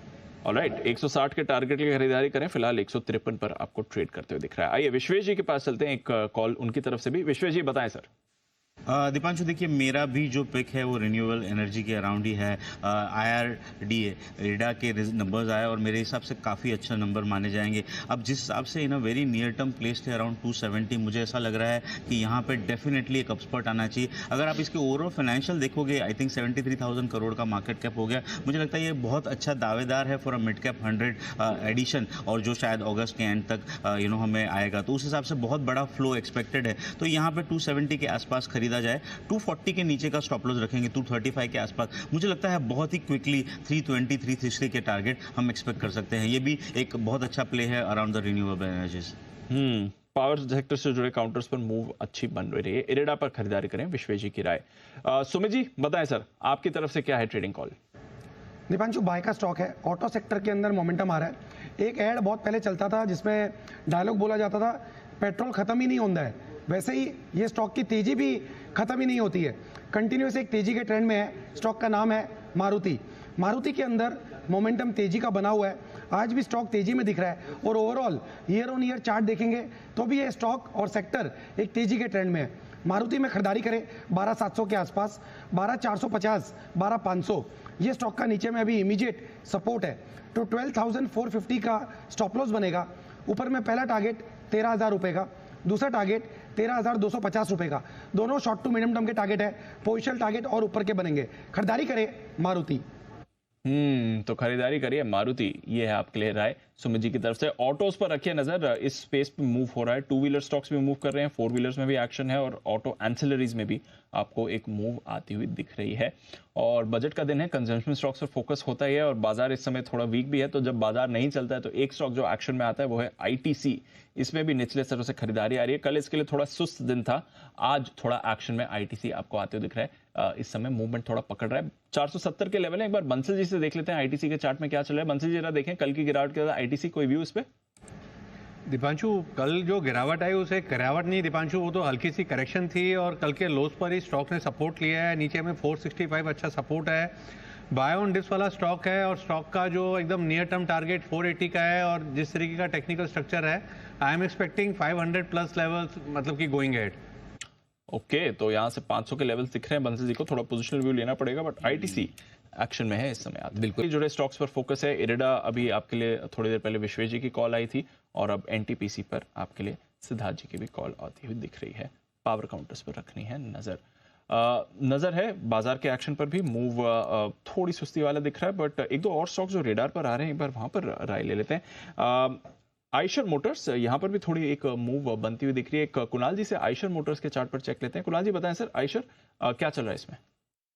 बहुत क्लियर ब्रेकआउट आता हुआ नजर आ रहा है यहाँ पर चार्ट्स पर दीपांशु, और एक पैटर्न बन रहा है जिसको असेंडिंग ट्रायंगल पैटर्न कहते हैं और ब्रेकआउट हुआ है 4900 के ऊपर। तो मेरी राय में बाय करके चलना चाहिए। क्लियर ब्रेकआउट है और ये जो पैटर्न है इसका अगर आप एक लक्ष्य निर्धारित करें चार्ट्स के आधार पर तो मेरी राय में करीबन 5300 का टारगेट निकलता है। तो 5300 5400 के टारगेट के लिए खरीदारी की राय है आयशर मोटर में, जहां एक फ्रेश ब्रेकआउट आता हुआ दिख रहा है। तो पूरी तरह मैं सहमत हूं, बड़ा ब्रेकआउट है, बाय करके चलें। यह है आपके लिए आयशर, जहां पर रखनी है नजर। 4960 के लेवल्स इस पर आ रहे हैं। कुछ और स्टॉक्स पर भी अच्छे लेवल्स आपको आते हुए दिख रहे हैं, बट वीकनेस वाले एक बार यहां पर नजर डालते हैं। वेदांता और बाकी मेटल्स में कमजोरी है। सिटी साहब, मेटल्स की गिरावट हो रही है, एक बार जरा इस स्पेस पर नजर डालें। और ग्लोबली भी मेटल्स वीक हैं, क्या चल रहा है सर यहाँ पे? नहीं, बिल्कुल दीपांशु, आज जो गिरावट है वो पूरी जो मेटल्स में गिरावट आई है इंटरनेशनली, उसका असर देखने को मिल रहा है। बट मैं इस पे अभी ये जो गिरावट आ रही है उस पर खरीदारी करने की सलाह रहेगी। मुझे वेदांता अच्छा लग रहा है करंट लेवल्स पे। जिस तरीके से इन्होंने 8,000 कुछ करोड़ रुपए QIP के जरिए जुटाए हैं, जहाँ पे बहुत अच्छे नाम आए हैं। प्लस ओवर द वीकेंड इनको 2 माइंस भी अलॉट हुई है, निकल क्रोमियम माइंस है, एक तो कर्नाटका में और एक बिहार में। मुझे लगता है ये जो लेवल्स आए हैं ये अच्छे लेवल्स हैं एंट्री करने के लिए, और खरीदारी करने की सलाह रहेगी वेदांता में करंट लेवल्स पे। लेकिन मेटल्स कमजोर तो हैं ही और हम लगातार कह भी रहे हैं मेटल्स और बैंक्स दो में आप थोड़ा सा दूर रहे। एक और मेटल स्टॉक जहां पर कमजोरी के संकेत दिख रहे हैं, नेल्को हिंडाल्को जरा आपके सामने स्क्रीन पर ले आए और जरा इसके चार्ट्स पर भी राय ली जाए। बराबर बांट लें, नेल्को दे देते हम जरा मेहुल जी को। यस सर, है ना, ठीक है। और हिंडाल्को को अगर आप अपनी पसंद से लेना चाहें तो मुझे बता दीजिएगा, नहीं तो तब तक मेहुल जी जरा नेल्को के चार्ट पर राय दीजिए। अनिल जी देखिए, जैसे कि आज बजट पिक में भी मैंने टाटा स्टील दिया, मेटल्स पर ओवरऑल इंडेक्स पर मैं एक रिकवरी एक्सपेक्ट कर रहा हूँ। तो नेल्को की बात करें तो यहाँ पर एक सपोर्ट है 180 के आसपास, अभी 186 के आसपास ट्रेड कर रहा है। तो 180 जब तक ब्रेक नहीं होता तब तक कोई खतरा नहीं है इस काउंटर में। तो 180 के स्टॉप लॉस से फिलहाल होल्ड कीजिए, बहुत ही स्ट्रॉन्ग बेस है वो 180 का, और वो अगर ब्रेक नहीं होता तो यहाँ पर रिकवरी आती है तो 200 तक के लेवल्स देखने मिल सकते हैं। तो नेल्को में बने रहे 180 के स्टॉप लॉस से। ओके, हिंडाल्को कुणाल जी बताएं सर। अनिल जी देखिए, जिस तरह का हिंडाल्को का स्ट्रक्चर है, हमने देखा है कि स्टॉक में एक मोमेंटम बनता हुआ दिख रहा है और उसके बाद एक रेंज में कंसोलिडेशन हुआ और मुझे लगता है कंसोलिडेशन अभी भी जारी है। बड़ा सपोर्ट चार्ट पर देखें तो 660 के आसपास है, 666 रुपए का भाव है, तो 660 पर बड़ा सपोर्ट है। तो फिलहाल कोई ट्रेडिंग की यहाँ पर राय नहीं है। मेरी राय में 660 का स्टॉप लॉस रख ले जिनके पास पहले की पोजीशन है। 660 का लेवल टूटता है तो कमजोरी का आपको एक अलग नया दौर देखने को मिलेगा, अन्यथा मुझे लगता है इसी रेंज में स्टॉक कंसोलिडेट करता रहेगा। तो 660 से 700 की रेंज है, 660 का स्टॉप लॉस रखकर होल्ड कर। तो ये है आपके लिए इस समय मेटल्स पर व्यू आते हुए दिख रहा है। थोड़ी कमजोरी के साथ ट्रेड कर रहे हैं वेदांता, हिंदुस्तान कॉपर, नाल्को, ये सारे स्टॉक्स आपको आज कमजोर दिखेंगे। पीवीआर, इस पर भी थोड़ी कमजोरी आपको आती हुई दिख रही है इस समय, थोड़ी सुस्ती के साथ ये काउंटर भी ट्रेड कर रहा है, 1400 के लेवल पर है। बंसल जी से एक बार राय लेते हैं। बंसल जी जरा बताएं सर, पीवीआर के लिए क्या करना चाहिए? थोड़ा up and down movement recently रहा है इस पे, नतीजे भी कुछ ज्यादा खास नहीं थे, चार्ट्स क्या कहती हैं? दीपांशु, नतीजे देखें तो काफ़ी समय से बढ़िया नहीं आ रहे हैं और टेक्निकली स्टॉक मतलब कि हर रैली पे रेजिस्टेंस मिल रहा है। एज ऑफ नो देखें तो अभी 1445 1450 स्ट्रॉन्ग हर्डल है, कोई भी रैली आए तो निकलना चाहिए दीपांशु। नीचे में 1340 1350 एक सपोर्ट है, सेल ऑन रैली वाला स्टॉक है, उछाल पे इसको बेचें और स्विच करना चाहिए, दूसरे अच्छे विकल्प उपलब्ध हैं। बिल्कुल ठीक बात है, तो उछाल में बेचे, लेकिन इस बीच बिकवाली होती दिख रही है। आयरन और के फ्यूचर्स में एक हफ्ते में 8% की तेज गिरावट होती दिखी है, लगातार गिरे। एनएमडीसी के स्टॉक पर नजर रखिए जो आयरन और के कारोबार में जाहिर सी बात है कि अच्छी खबर तो नहीं है एनएमडीसी। पिछले हफ्ते जब से चीन के जीडीपी डेटा आए ना तब से और गिरावट गिराई, क्योंकि चीन में स्लोडाउन के संकेत और गहरा गए हैं उस जीडीपी डेटा के बाद, और वहां से फिर हम देख रहे हैं सर कि लगातार प्रेशर बना हुआ है। आज भी उनके कुछ लोन प्राइम डेट आने वाले थे, वहां से भी वीकनेस आ रही है। तो एक्चुअली चीन की तरफ से और कमजोरी और उसका इनका असर आप आते हुए देख रहे हैं। एक बार जरा एनएमडीसी के चार्ट्स पर राय ली जाए, जरा एक बार समझ लें। विश्वेश जी, एनएमडीसी के चार्ट्स आप देखें, तब तक मैं एक बार राय मेटल स्टॉक्स पर जरा आशुष सर से भी ले लूं। Ashish sir, metal stocks metal stocks में जो आप 4 दिन से कवर कर रहे हैं बिल्कुल यही है।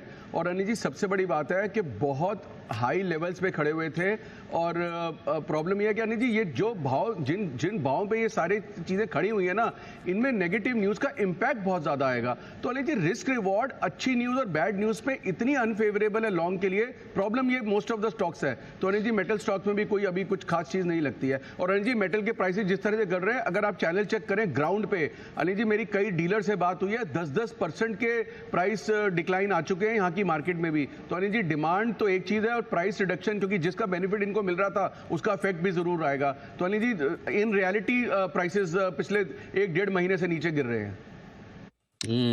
माहौल तो खराब ही है। चार्ट्स जरा बताने के लिए तैयार है। विश्वेश जी बताएं सर। देखिए अनिल जी, मैं सहमति रखता हूँ आशु जी के साथ। ओवरऑल अगर आप देखेंगे तो पिछले 7 से 8 हफ्तों से 280 से 230 आ चुका है। और ओवरऑल अगर मैं ऑप्शंस का डेटा भी देखता हूँ अनिल जी, तो हाईएस्ट ओपन इंटरेस्ट 220 के पुट में है, 31 लाख के आसपास। और कॉल साइड देखेंगे तो 240 260 सब जगह बहुत ह्यूज ओआई है। 250 के कॉल में 95 लाख है। तो मुझे लगता है नहीं, ये सीरीज में 250 निकलना चाहिए। On the other hand very high likely chances Anil ji 190 से 200 तक अगर डिप मारे, that is a support zone. तो मुझे लगता है अनिल जी इतना तो बनता है, एक पुल बैक यहां तक आ सकता है। ओके, नजर रखेंगे। बट मेटल्स कमजोर हो रहे हैं, पिछले कुछ सेशन से ही कमजोर हो रहे हैं, और आज भी यहाँ पर कमजोरी गहरा रही है। बाजार की भी कमजोरी गहरा रही है, और अब बैंक लेड सेलिंग आ रही है। अब तक बैंक्स में उतना प्रेशर नहीं आया था, बट अब आपके लिए बैंक निफ्टी थोड़ा फिसला है, और उसकी वजह से निफ्टी पर भी फ्रेश प्रेशर आते हुए दिखा है। लगभग सारे बैंक्स में आपको वीकनेस आती हुई दिख रही है। कोई ऐसी बड़ी गिरावट नहीं है, बट बंधन बैंक का आपके लिए टॉप लूजर है। एचडीएफसी बैंक पर थोड़ा दबाव इस समय बन रहा है, उसकी तरफ से भी वीकनेस का योगदान आ रहा है। आईडीएफसी फर्स्ट, एयू एक्सिस, ये सारे फिसले, और पिछले 5 मिनट में ये सारे स्टॉक्स पर आपको प्रेशर भी आते हुए दिखा है। एक बार एचडीएफसी बैंक का चार्ट पर राय ले लेते हैं, क्योंकि इस समय गिरावट में ज्यादा कॉन्ट्रीब्यूशन इस काउंटर की तरफ से आ रहा है। विश्वेश जी जरा बताएं सर, एचडीएफसी बैंक क्या व्यू है इस चार्ट पे? मेरे हिसाब से देखिए, अगर आप ओवरऑल बैंक निफ्टी देखोगे ना दीपांशु में, in fact I was trying to initiate a trade on a bank Nifty from a spread perspective. HDFC bank आपको शॉर्ट टर्म नहीं मीडियम टर्म देखना है। 2021 के बाद एचडीएफसी ने एटलीस्ट 5 बार अटेम्प्ट की है 1750 निकालने की। इनफैक्ट अगर आप 2-3 वीक के पहले का हाई देखोगे तो 1750 के आसपास है। इतनी बड़ी रेंज की अपर एंड पे है, और ओवरऑल जिस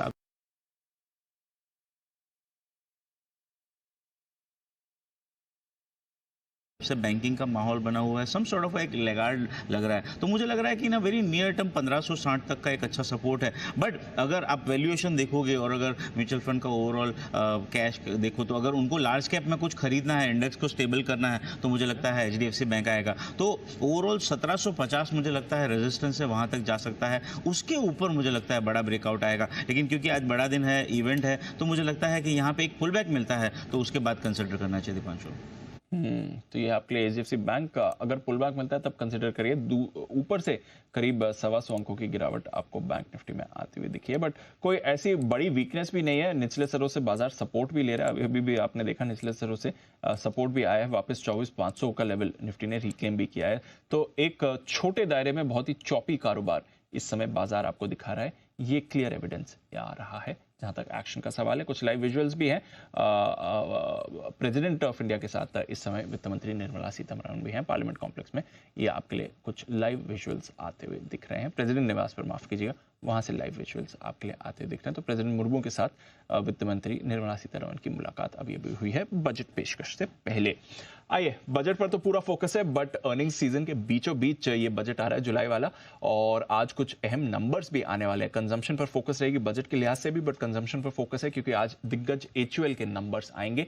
एक बार नुपुर से जान लेते हैं क्या है हेडलाइन एक्सपेक्टेशंस। नुपुर बताइए। बिल्कुल सपाट ग्रोथ की एक्सपेक्टेशन है। रेवेन्यू की जब बात आती है तब यहाँ पे करीबन 15,214 करोड़ के आसपास आपको रेवेन्यू आता हुआ दिखेगा। कामकाजी लेवल पे मुनाफा देखें तो 3% की ग्रोथ यहाँ पर लेके चल रहे हैं। 3,621 करोड़ के आसपास आपको मुनाफा आते हुए नजर आ सकता है। मार्जिन्स पर आपको खास ध्यान रखना है। 23% के मार्जिन्स कंपनी ने पिछली बार किए थे, इस बार एक्सपेक्टेशन है 24% के मार्जिन आते हुए दिख सकते हैं। और मुनाफे में भी देखें तो 2% की बढ़त यहाँ पर भी लेके चल रहे हैं।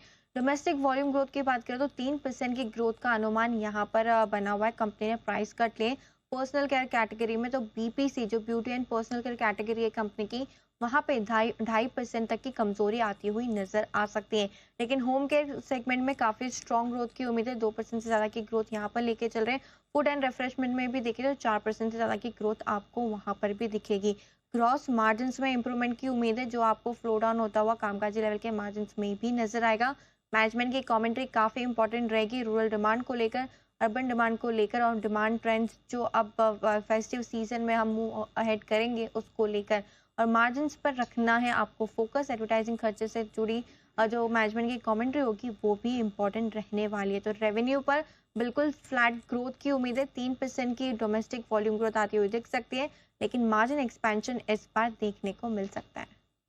ऑलराइट, ये है आपके लिए एचयूएल। मार्जिन एक्सपेंशन इस बार देखने को मिल सकता है। ये इंटरेस्टिंग ट्रेंड इस काउंटर पर रहेगा। सिद्धार्थ जी, एक बार एचयूएल पर आपसे राय भी लेना चाहूंगा। नंबर से पहले 2700 के लेवल्स क्रॉस किए, 2750 पर है। ब्रेक है उससे पहले, छोटे मोटे ब्रेक है लेकिन चलते रहेंगे, लेकिन बस छोटा सा ब्रेक, जल्द लौटेंगे।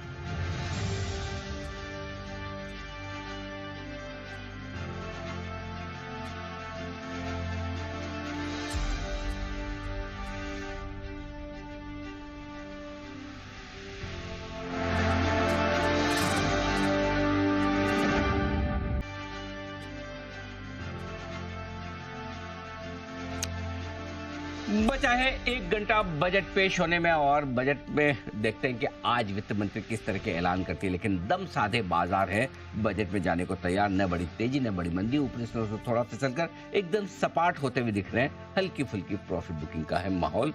बजट की खास पेशकश में आप सबका स्वागत है। नमस्कार, मैं हूं अनिल सिंह। और नमस्कार, मैं हूं दीपांशु भंडारी। तैयार हो जाइए एक्शन के लिए, बस 1 ही घंटा बाकी है बजट में। और उससे पहले, जैसे अनिल जी ने कहा, बाजार में आपको थोड़ी सुस्ती आती हुई दिख रही है। सुस्ती भी क्या, इंडेक्स लेवल पर देखिए एकदम फ्लैट है। ब्रॉडर मार्केट में भी थोड़ा स्मॉल कैप आपका 0.5% नीचे, अदरवाइज कुछ ज्यादा बड़ा एक्शन हो नहीं रहा है। वित्त मंत्री ने प्रेसिडेंट से मंजूरी ले ली है, संसद भवन पहुंच चुकी हैं। थोड़ी देर में आपके लिए कैबिनेट की बैठक होगी जहां पर अंतिम मंजूरी कैबिनेट की तरफ से आ जाएगी और फिर बजट भी पेशकश के लिए हो जाएगा तैयार। जो बजट से जुड़े पूरा प्रोसेस है वो तो लगभग पूरा हो चुका है। बाजार में भी आप देख रहे हैं एक्शन इस समय थोड़ा नरमी का ही है। ये आपको संसद के तरफ से लाइव विजुअल्स आ रहे हैं वित्त मंत्री के, जो वहां पर पहुंच चुके हैं। अभी फाइनल कैबिनेट की बैठक होने वाली बस कुछ ही देर में और बजट को फाइनल अप्रूवल भी मिलने की तैयारी हो रही है। बिल्कुल, आइए बढ़ते आगे और हमारे साथ केडियानॉमिक्स के फाउंडर और सीईओ सुशील केडिया साहब कार्यक्रम में हो रहे हैं शामिल। केडिया साहब सुप्रभात, स्वागत है आपका। सबसे पहले ये बताएं कि किन लेवल्स के नीचे या ऊपर बजट भाषण तक निफ्टी निकले तो ये मानेंगे कि बजट अच्छा या खराब है, तेजी का रुझान पकड़ेगा या मंदी का? दो वो इंपॉर्टेंट लेवल ऊपर और नीचे के कौन से आप देख रहे हैं निफ्टी और बैंक निफ्टी में भी, अगर आप बता पाएं तो। बढ़िया सवाल है अनिल जी। फाइनली तो भाव ही काम आएंगे शेयर बाजार वालों को जी।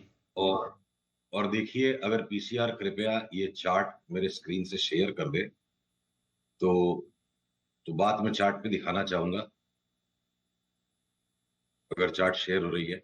देखिए, निफ्टी जो है ऑलरेडी डाउन ट्रेंड शुरू कर चुकी है पिछले 4 दिनों में, और बैंक निफ्टी पिछले 10 दिन से सॉफ्ट डाउन ट्रेंड में है। तो अगर इंट्राडे जो आज भयंकर वॉलेटिलिटी रहेगी उस पे मैं कोई भी व्यू ना लेके, मुझे अगर निफ्टी में बंद भाव आज भी, अगर बजट के बावजूद अगर निफ्टी आज भी 24,645 के नीचे नीचे बंद दे देगी तो हम मंदी के ही सौदे लेके जाएंगे। तेजी का सौदा, ओवरऑल नई बुलिशनेस का सौदा लेके रात को जाने के लिए मुझे 24,645 के ऊपर निफ्टी का बंद देखना है, जो अभी यहां से काफी दूर है। और बैंक निफ्टी के ऊपर उसी तरह से, जब तक अगर आज का बंद भाव, आप ये समझ लो कि आज का बंद भाव जब तक 52,450 के 52,530 के ऊपर अगर बंद देगा तो ही मैं बैंक निफ्टी में तेजी लेके जाऊंगा, वरना हम मंदी का ही सौदा लेके जाएंगे। बजट को सिर्फ इसलिए सुनने जा रहे हैं, केडियानॉमिक्स और उनके हमारे जो क्लाइंट्स, हम बजट को सिर्फ इसलिए सुनने जा रहे हैं कि जो ऑलरेडी ग्लोबल मंदी के साथ साथ इंडियन इंडिसेस ने भी सॉफ्ट करेक्शन स्टार्ट किया है, कहीं उस सौदे को काटने की जरूरत तो नहीं पड़ जाए। हम ऑलरेडी मंदी में हैं और हमारी मंदी कटेगी इन लेवल्स के ऊपर, अगर आज का बंद भाव इनसे ऊपर आता है। ये कह रहे हैं कि 24,640 निफ्टी पर, राइट सर? और ये स्पॉट लेवल है फ्यूचर्स में। ओके, निफ्टी फ्यूचर्स अगर 24,640 के ऊपर बंद हो तो तेजी का सौदा लेकर के जाएंगे, और 52,400 के ऊपर बैंक निफ्टी का फ्यूचर्स बंद हो तो, राइट? 52,530 के ऊपर बैंक निफ्टी, और निफ्टी का अगर बंद आज 24,645 के ऊपर हो जाता है, 645, परफेक्ट। ओके, 52,530 के फ्यूचर्स आपके बैंक निफ्टी पर और 24,645 आपकी स्क्रीन पर अभी लिखकर आ जाएंगे। इनके अगर ऊपर बंद हो तो ही तेजी का। अच्छा, किन लेवल के नीचे बंद हो तो फिर और मंदी करके जाए? यही लेवल्स जिनके ऊपर हमें, ये तो हमारे स्टॉप लॉस के लेवल से, वरना मंदी का सौदा बरकरार। अच्छा, मंदी तो चल ही रही है। ओके, इंडिसेस पे ये है, इंडिविजुअल स्टॉक्स में अभी भी विरोधाभास हैं। जी जी, ओके। तो इंडिविजुअली स्टॉक पर अगर आपको कहीं कोई साफ साफ संकेत दिख रहे हो तेजी की तरफ, तो बताएं कौन से स्टॉक्स चार्ट पर आपको दिख रहे हैं मजबूत? आईटीसी को छोड़कर एफएमसीजी के सारे स्टॉक्स में जो हमने तेजी की उसको हम नहीं छोड़ेंगे, वहां हम तेजी में, और हम तेजी में रहेंगे। एफएमसीजी में तेजी करनी है। आईटीसी, कोई विशेष प्रेम आपका? आईटीसी को क्यों छोड़ रहे हैं सर? अच्छा ही तो है। नहीं सर, आईटीसी ने भी ऐलान कर दिया। देखिए अनिल जी, 400 रुपए के आसपास अपनी बात हुई थी, 480 जाएगा, पर सौदा बड़ा आड़ा तिरछा रहेगा। 480 के भाव आके इसने सेल ऑफ स्टार्ट कर दिया है, अब ट्रेंड लाइन टूट गई तो भगवान ही भगवान है, पर भगवान के बाद शेयर बाजार में भाव है, तो भाव टूट गया आईटीसी का, यहाँ कोई तेजी रखने का मतलब नहीं लगता है। ठीक बात है। चलिए, अच्छा ये तो हुई बात जहां तेजी करनी है। मंदी के आइडियाज तो बहुत ज्यादा होंगे सर, फिर आपको चूंकि वैसे भी ध्यान थोड़ा सा नीचे की तरफ का ज्यादा है, तो टॉप 3 या टॉप 5 आपके मंदी के आइडियाज? मेटल्स जो जी में आए बेच दीजिए। ऑटोस के अंदर टीवीएस मोटर्स में थोड़ा संदेह है, बाकी जो जी में आए बेच दीजिए। और ये 2 मेन है, बाकी के जो है मैंने सस्टेनेबल डाउन ट्रेंड, मुझे लगता है अगले 3 महीने में बुरा हाल हो जाएगा मेटल्स का। और ऑटोज के स्टॉक्स बड़े सरप्राइजिंग तरीके से 25-25, 30-30% तक को गिरने को तैयार है। और फिर जो लार्ज बैंक्स हैं वो भी शॉर्ट सेल कैंडिडेट्स हैं, पर छिटपुट बाकी कुछ आइटम्स में तेजी भी रहेगी, मिला जुला बाजार रहेगा। पर अगर क्लियर कट शॉर्ट्स है तो यहाँ है इस वक्त। मेटल्स और ऑटो में खाली टीवीएस छोड़ दे, बाकी सब कमजोर दिख रहे हैं। मेटल में जो मन करे वो बेचे, वैसे भी ग्लोबली मेटल्स कमजोर तो हो ही रहे हैं, और यहाँ पर बैंक्स में भी कमजोरी का माहौल आपको नजर आ ही रहा है। तो ये आपके लिए क्लियर कट ट्रेड आता हुआ दिख रहा है। तो चलिए, ये है बजट को लेकर साफ तौर पर राय सुशील केडिया साहब की। सुशील जी, आपसे बजट के बाद भी मुलाकात करेंगे। आज चूंकि बजट का दिन है, थोड़ा सा समय कम है, मैं आपसे जल्दी विदा लूंगा, लेकिन बजट के बाद आपसे फिर देखेंगे, रिव्यू करेंगे किस तरह से बजट के ऐलानों के बाद क्या लेवल्स निकल कर आते हैं, उसके बाद क्या स्ट्रेटेजी रखनी है। फिलहाल जो सुशील जी ने कहा, 2 लेवल नोट कर लीजिए। क्लोजिंग बेसिस पे 24,645 निफ्टी फ्यूचर्स, बैंक निफ्टी के फ्यूचर्स 52,530, इनके ऊपर बंद हो तो ही तेजी संभव है। अगर इनके नीचे आज आप बंद होते हैं 3:30 बजे, तो मंदी की पोजीशन को बढ़ाए रखें, बनाए रखें, ये राय उनकी तरफ से आती है। फिलहाल तो बहुत नैरो रेंज में कारोबार होते हुए दिख रहा है अनिल जी, और उस रेंज में हल्का सा बाजार रिकवर होता है, वापस फिसल जाता है, फिर हल्का रिकवर होता है, फिर वापस आपको फिसलते हुए दिख रहा है। इस समय वापस आपको थोड़ा बाजार पर प्रेशर आते हुए दिख रहा है। कोई ऐसी बड़ी गिरावट नहीं है, बट स्टॉक्स पर थोड़ी वीकनेस बन रही है। एक दो और काउंटर्स हैं जहां पर वीकनेस आपको आती हुई दिख रही है। पीएफसी ये भी थोड़ी देर पहले पॉजिटिव था, अब वहां से थोड़ी गेंस गिव अप कर चुका है। कोल इंडिया में थोड़ी नरमी आपको आती हुई दिख रही है, यहाँ पर भी थोड़ा प्रेशर है। तो मेटल्स के अलावा ये भी कुछ काउंटर्स हैं जहां पर वीकनेस दिख रही है। यूनाइटेड स्पिरिट्स 2% नीचे ये काउंटर भी ट्रेड कर रहा है, इस पर भी एक बार रखें नजर। एक बार यूएसएल के चार्ट पर भी राय ले लेते हैं, थोड़ी कमजोरी के साथ ट्रेड कर रहा है। मेहुल जी, एक बार यूनाइटेड स्पिरिट्स चार्ट देखें सर और बताएं क्या करना चाहिए 2% नीचे इस समय।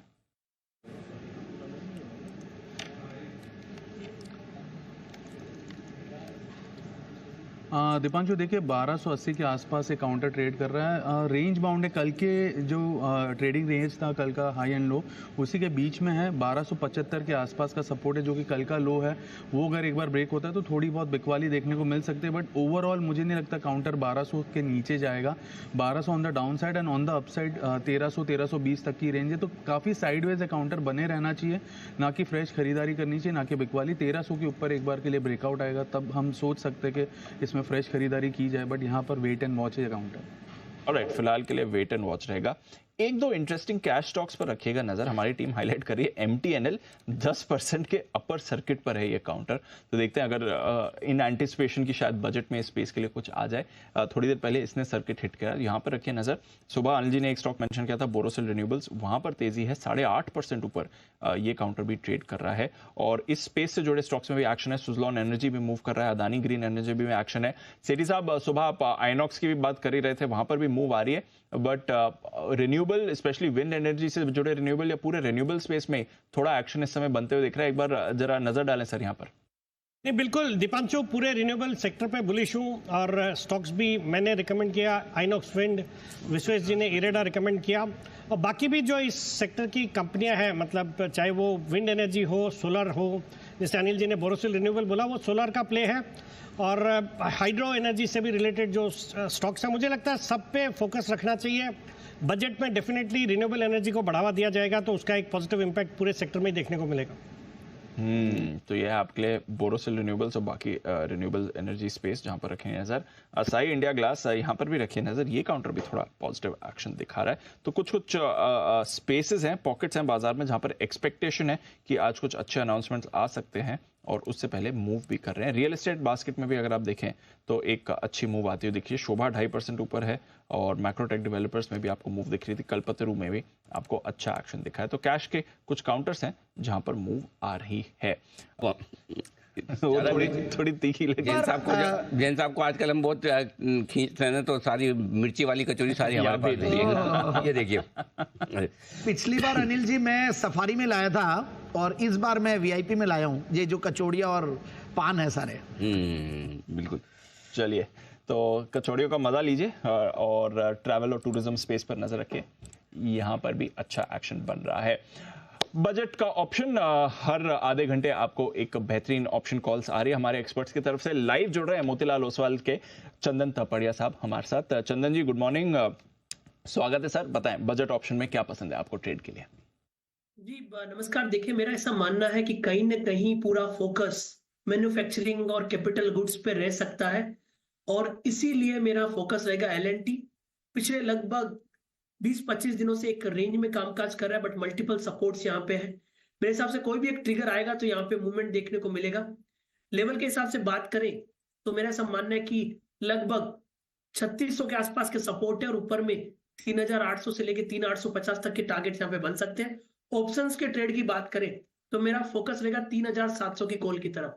एल&टी के 3700 की कॉल की बात करें आप तो लगभग यहाँ पे जो प्रीमियम है वो 54 रुपीज के आसपास है। 50 से 54 के बीच में भी प्रीमियम है, 51, 52, 50 से 54 के बीच में ले 25 रुपए का सपोर्ट लगाइए और मेरा मानना है कि एल&टी का यह 3700 का कॉल ऊपर में लगभग 90 से 100 रुपए तक का टारगेट छू सकता है।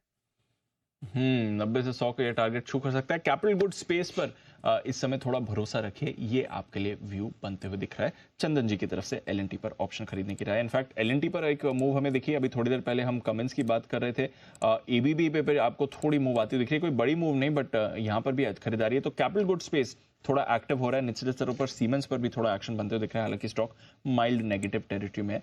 तो बजट के लिहाज से capital good space of course काफी बड़ा रहता है। देखना पड़ेगा कितना केपेक्स अनाउंसमेंट आता है इस बार के लिए, इंफ्रा खर्च कितना करने जा रही है सरकार, बट उससे पहले ये स्पेस है जो थोड़ी एक्टिविटी आपको दिखा रही है, इस पर रखेंगे नजर।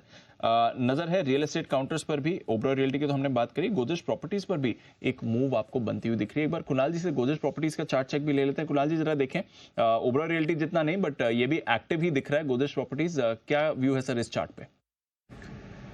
देखिए, जिस तरह का चार्ट स्ट्रक्चर है रियल एस्टेट काउंटर्स में, मुझे लगता है कि सभी में आपको एक तेजी बनते हुए दिख सकती है। कंसोलिडेशन का दौर यहां पर चल रहा है दीपांशु, और स्टॉक एक सीमित दायरे में कारोबार कर रहा है। काफी बड़ा एक अपसाइड हम ऑलरेडी देख चुके हैं और उसके बाद कंसोलिडेशन है। बड़ा सपोर्ट चार्ट पर मुझे लगता है 3250 के आसपास है। तो 3250 का लेवल टूटता है तो स्ट्रक्चर में कमजोरी देखने को मिलेगी और फिर ये जो अभी करेक्शन है ये और गहरा सकता है। तो 3250 का लेवल क्रिटिकल है, उस पर स्टॉप लॉस होना चाहिए। और मुझे लगता है कि अगर बाजार में तेजी बनी रही और रियल एस्टेट स्टॉक्स फेवर में रहे तो और ऊपर के स्तर देखने को मिलेंगे। तो 3250 के स्टॉप लॉस से होल्ड करने की राय, 3250 के स्टॉप लॉस से होल्ड करने की राय है Godrej properties. Bye the way, VIP industries की अभी हमने बात करी, इजी ट्रिप या ईज माई ट्रिप, इस पर भी रखिए नजर।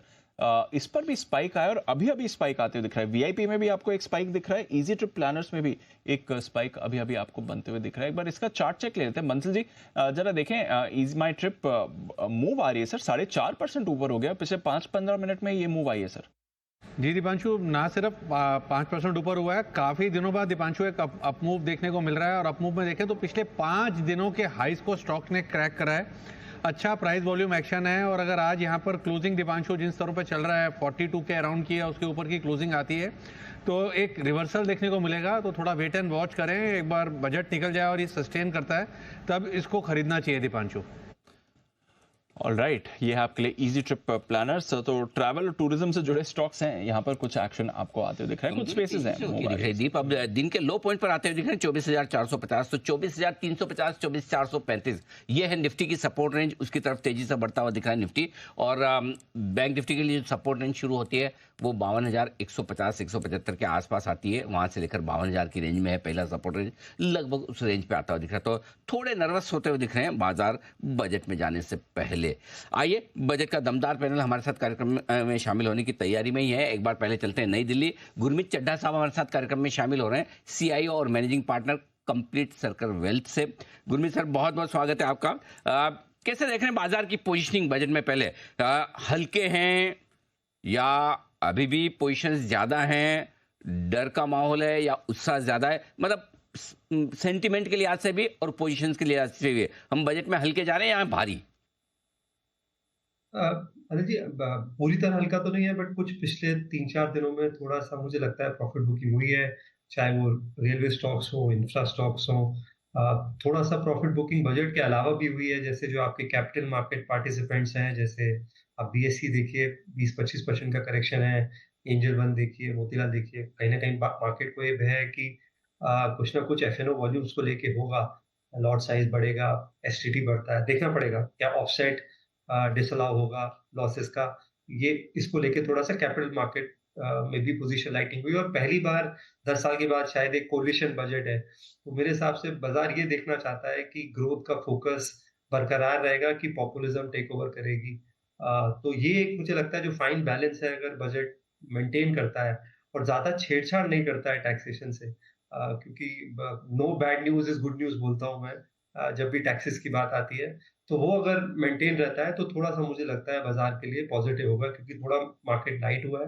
दूसरा मेरी कुछ नजर रहेगी कुछ एक पॉकेट्स पे जहां शायद अभी भी उतना अपसाइड नहीं आया है, जैसे PSU बैंक्स है, क्योंकि डिपॉजिट ग्रोथ जो है वो सिस्टम में कंसर्न रही है। हो सकता है डिपॉजिट्स को लेके कुछ इंसेंटिव्स आए, जैसे इंडेक्सेशन आ सकता है वापस, शायद डिपॉजिट्स में आए या TDS का कुछ एग्जेम्पशन मिले। तो इस कुछ एक पॉकेट्स पे मेरी जो है निगाह रहेगी। तो बिल्कुल ठीक बात है। तो थोड़े हल्के हुए हैं, कुछ कुछ पॉकेट्स में हल्के हुए हैं, कुछ कुछ सेक्टर्स ऐसे हैं जहां पर थोड़ी सी पोजीशन कम जरूर हुई, लेकिन अभी भी इंटरेस्टिंग है। देखते हैं आज क्या कुछ होने जा रहा है। आइए बजट स्टॉक एक्सचेंज BSE चलते हैं और वहां पर एक बार फिर से जैन साहब है तैयार अपनी कुछ बेहतरीन पिक के साथ। जैन साहब बताएं सर। बिल्कुल, अभी टूरिज्म स्टॉक्स की बात हो रही थी तो होटल्स भी सर्टेनली चलेंगे ही, और होटल्स में मैंने आज सुबह वैसे ITDC दिया था, उसी तर्ज पे ताज GVK मुझे ये स्टॉक बढ़िया लगता है और 320 के लगभग अभी चल रहा होगा, 360 के टारगेट के लिए स्टॉक को देखा जा सकता है। ओके, तो यह है ताज GVK, यहां पर रखें आप नजर। जैन साहब की तरफ से खरीदारी करने की राय ताज GVK में आती हुई। आइए बजाज फाइनेंस, रिजल्ट्स आने वाले हैं आज। रिजल्ट्स मार्केट हाउस में आ जाते हैं generally, Bajaj finance market house में आ जाते हैं, तो इसलिए पहले ही बता दो आप, रिजल्ट आए उससे पहले अनुमान बता दीजिए। डेफिनेटली अनिल जी, हो सकता है कि जब बजट की स्पीच चल रही हो उसके आसपास ये रिजल्ट आते हुए आपको दिखाई दे सकते हैं। तो नंबर्स अच्छे रहेंगे। NII 26.5% की ग्रोथ का अनुमान हमारा है, 8,500 करोड़ पे आएगा। मुनाफा 16.5% बढ़ेगा, करीब 4,000 करोड़ पे आ सकता है। जो AUM ग्रोथ रही है, कंपनी ने जो ऑलरेडी अपना अपडेट दे दिया है, वो करीब 31% के आसपास रही है। न्यू लोन बुकिंग जो है उसमें करीब 10% के आसपास की बढ़ोतरी हुई है और इसी के बेसिस पे हमने अपने अनुमान बताए हैं। Gross NPS net NPS flat रहेंगे। मार्जिन्स थोड़े गिर सकते हैं, 9.9% से गिर के 9.8 से 9.9% के बीच में ये आ सकते हैं। ऑपरेशनल खर्च थोड़ा बढ़ सकता है, क्रेडिट कॉस्ट जो है उसमें भी थोड़ी बढ़ोतरी हो सकती है, प्रोविजनिंग थोड़ी बढ़ के आएगी, ऐसी कुछ रिपोर्ट्स यहाँ पे सजेस्ट कर रही है। मैनेजमेंट की कमेंट्री पे ध्यान देना, खासकर रूरल मार्केट को लेके क्या कमेंट्री देते हैं, क्योंकि पिछले 2-3 क्वार्टर से लगातार रूरल स्ट्रेस की ये बात कर रहे हैं, तो देखते हैं वो कमेंट्री कैसे निकल के आती है। तो ये आपके लिए बजाज फाइनेंस जहां पर हमें रखनी है नजर, और देखते हैं कैसे नंबर्स इसके निकल कर आते हैं। एक बार सेठी साहब से राय भी लेते हैं बजाज फाइनेंस पर। सेठी साहब जरा देखें, थोड़ा सबड्यूड एक्शन है बट नंबर्स आने वाले हैं, एक व्यू सर। नहीं, बिल्कुल, Bajaj finance within the NBFC space एक one of the most expensive stocks है, और आज चूंकि नतीजे आने वाले हैं और बहुत ज़्यादा अच्छे अपडेट्स भी नहीं थे, तो मुझे लगता है थोड़ा वीकनेस रह सकती है, तो अवॉइड करने की सलाह रहेगी। आप जिनके पास है वो अभी बेच के फिर वेट कर सकते हैं इसमें। अगर है तो फिलहाल बेच कर वेट करिए, रिजल्ट आने दीजिए, रिएक्शन होने दीजिए, उसके बाद बजाज फाइनेंस पर कॉल लेंगे। तो ज़्यादा खास एक्शन इस पर फिलहाल दिख भी नहीं रहा है, एकदम फ्लैट ही काउंटर ट्रेड कर रहा है। बट एक्शन स्पेस जो आपको आती हुई दिख रही है, टोरेंट फार्मा पर रखिए नजर, ये अभी मुव करते देखा। आई थिंक इसके भी नंबर्स आने वाले हैं, तो टोरेंट फार्मा में भी थोड़ी एक्टिविटी फिलहाल आई है। रामको सीमेंट में भी थोड़ी एक्टिविटी आती हुई दिख रही है, यहाँ पर रखनी है नजर, यहाँ पर एक्शन आपको बनते हुए दिखेगा।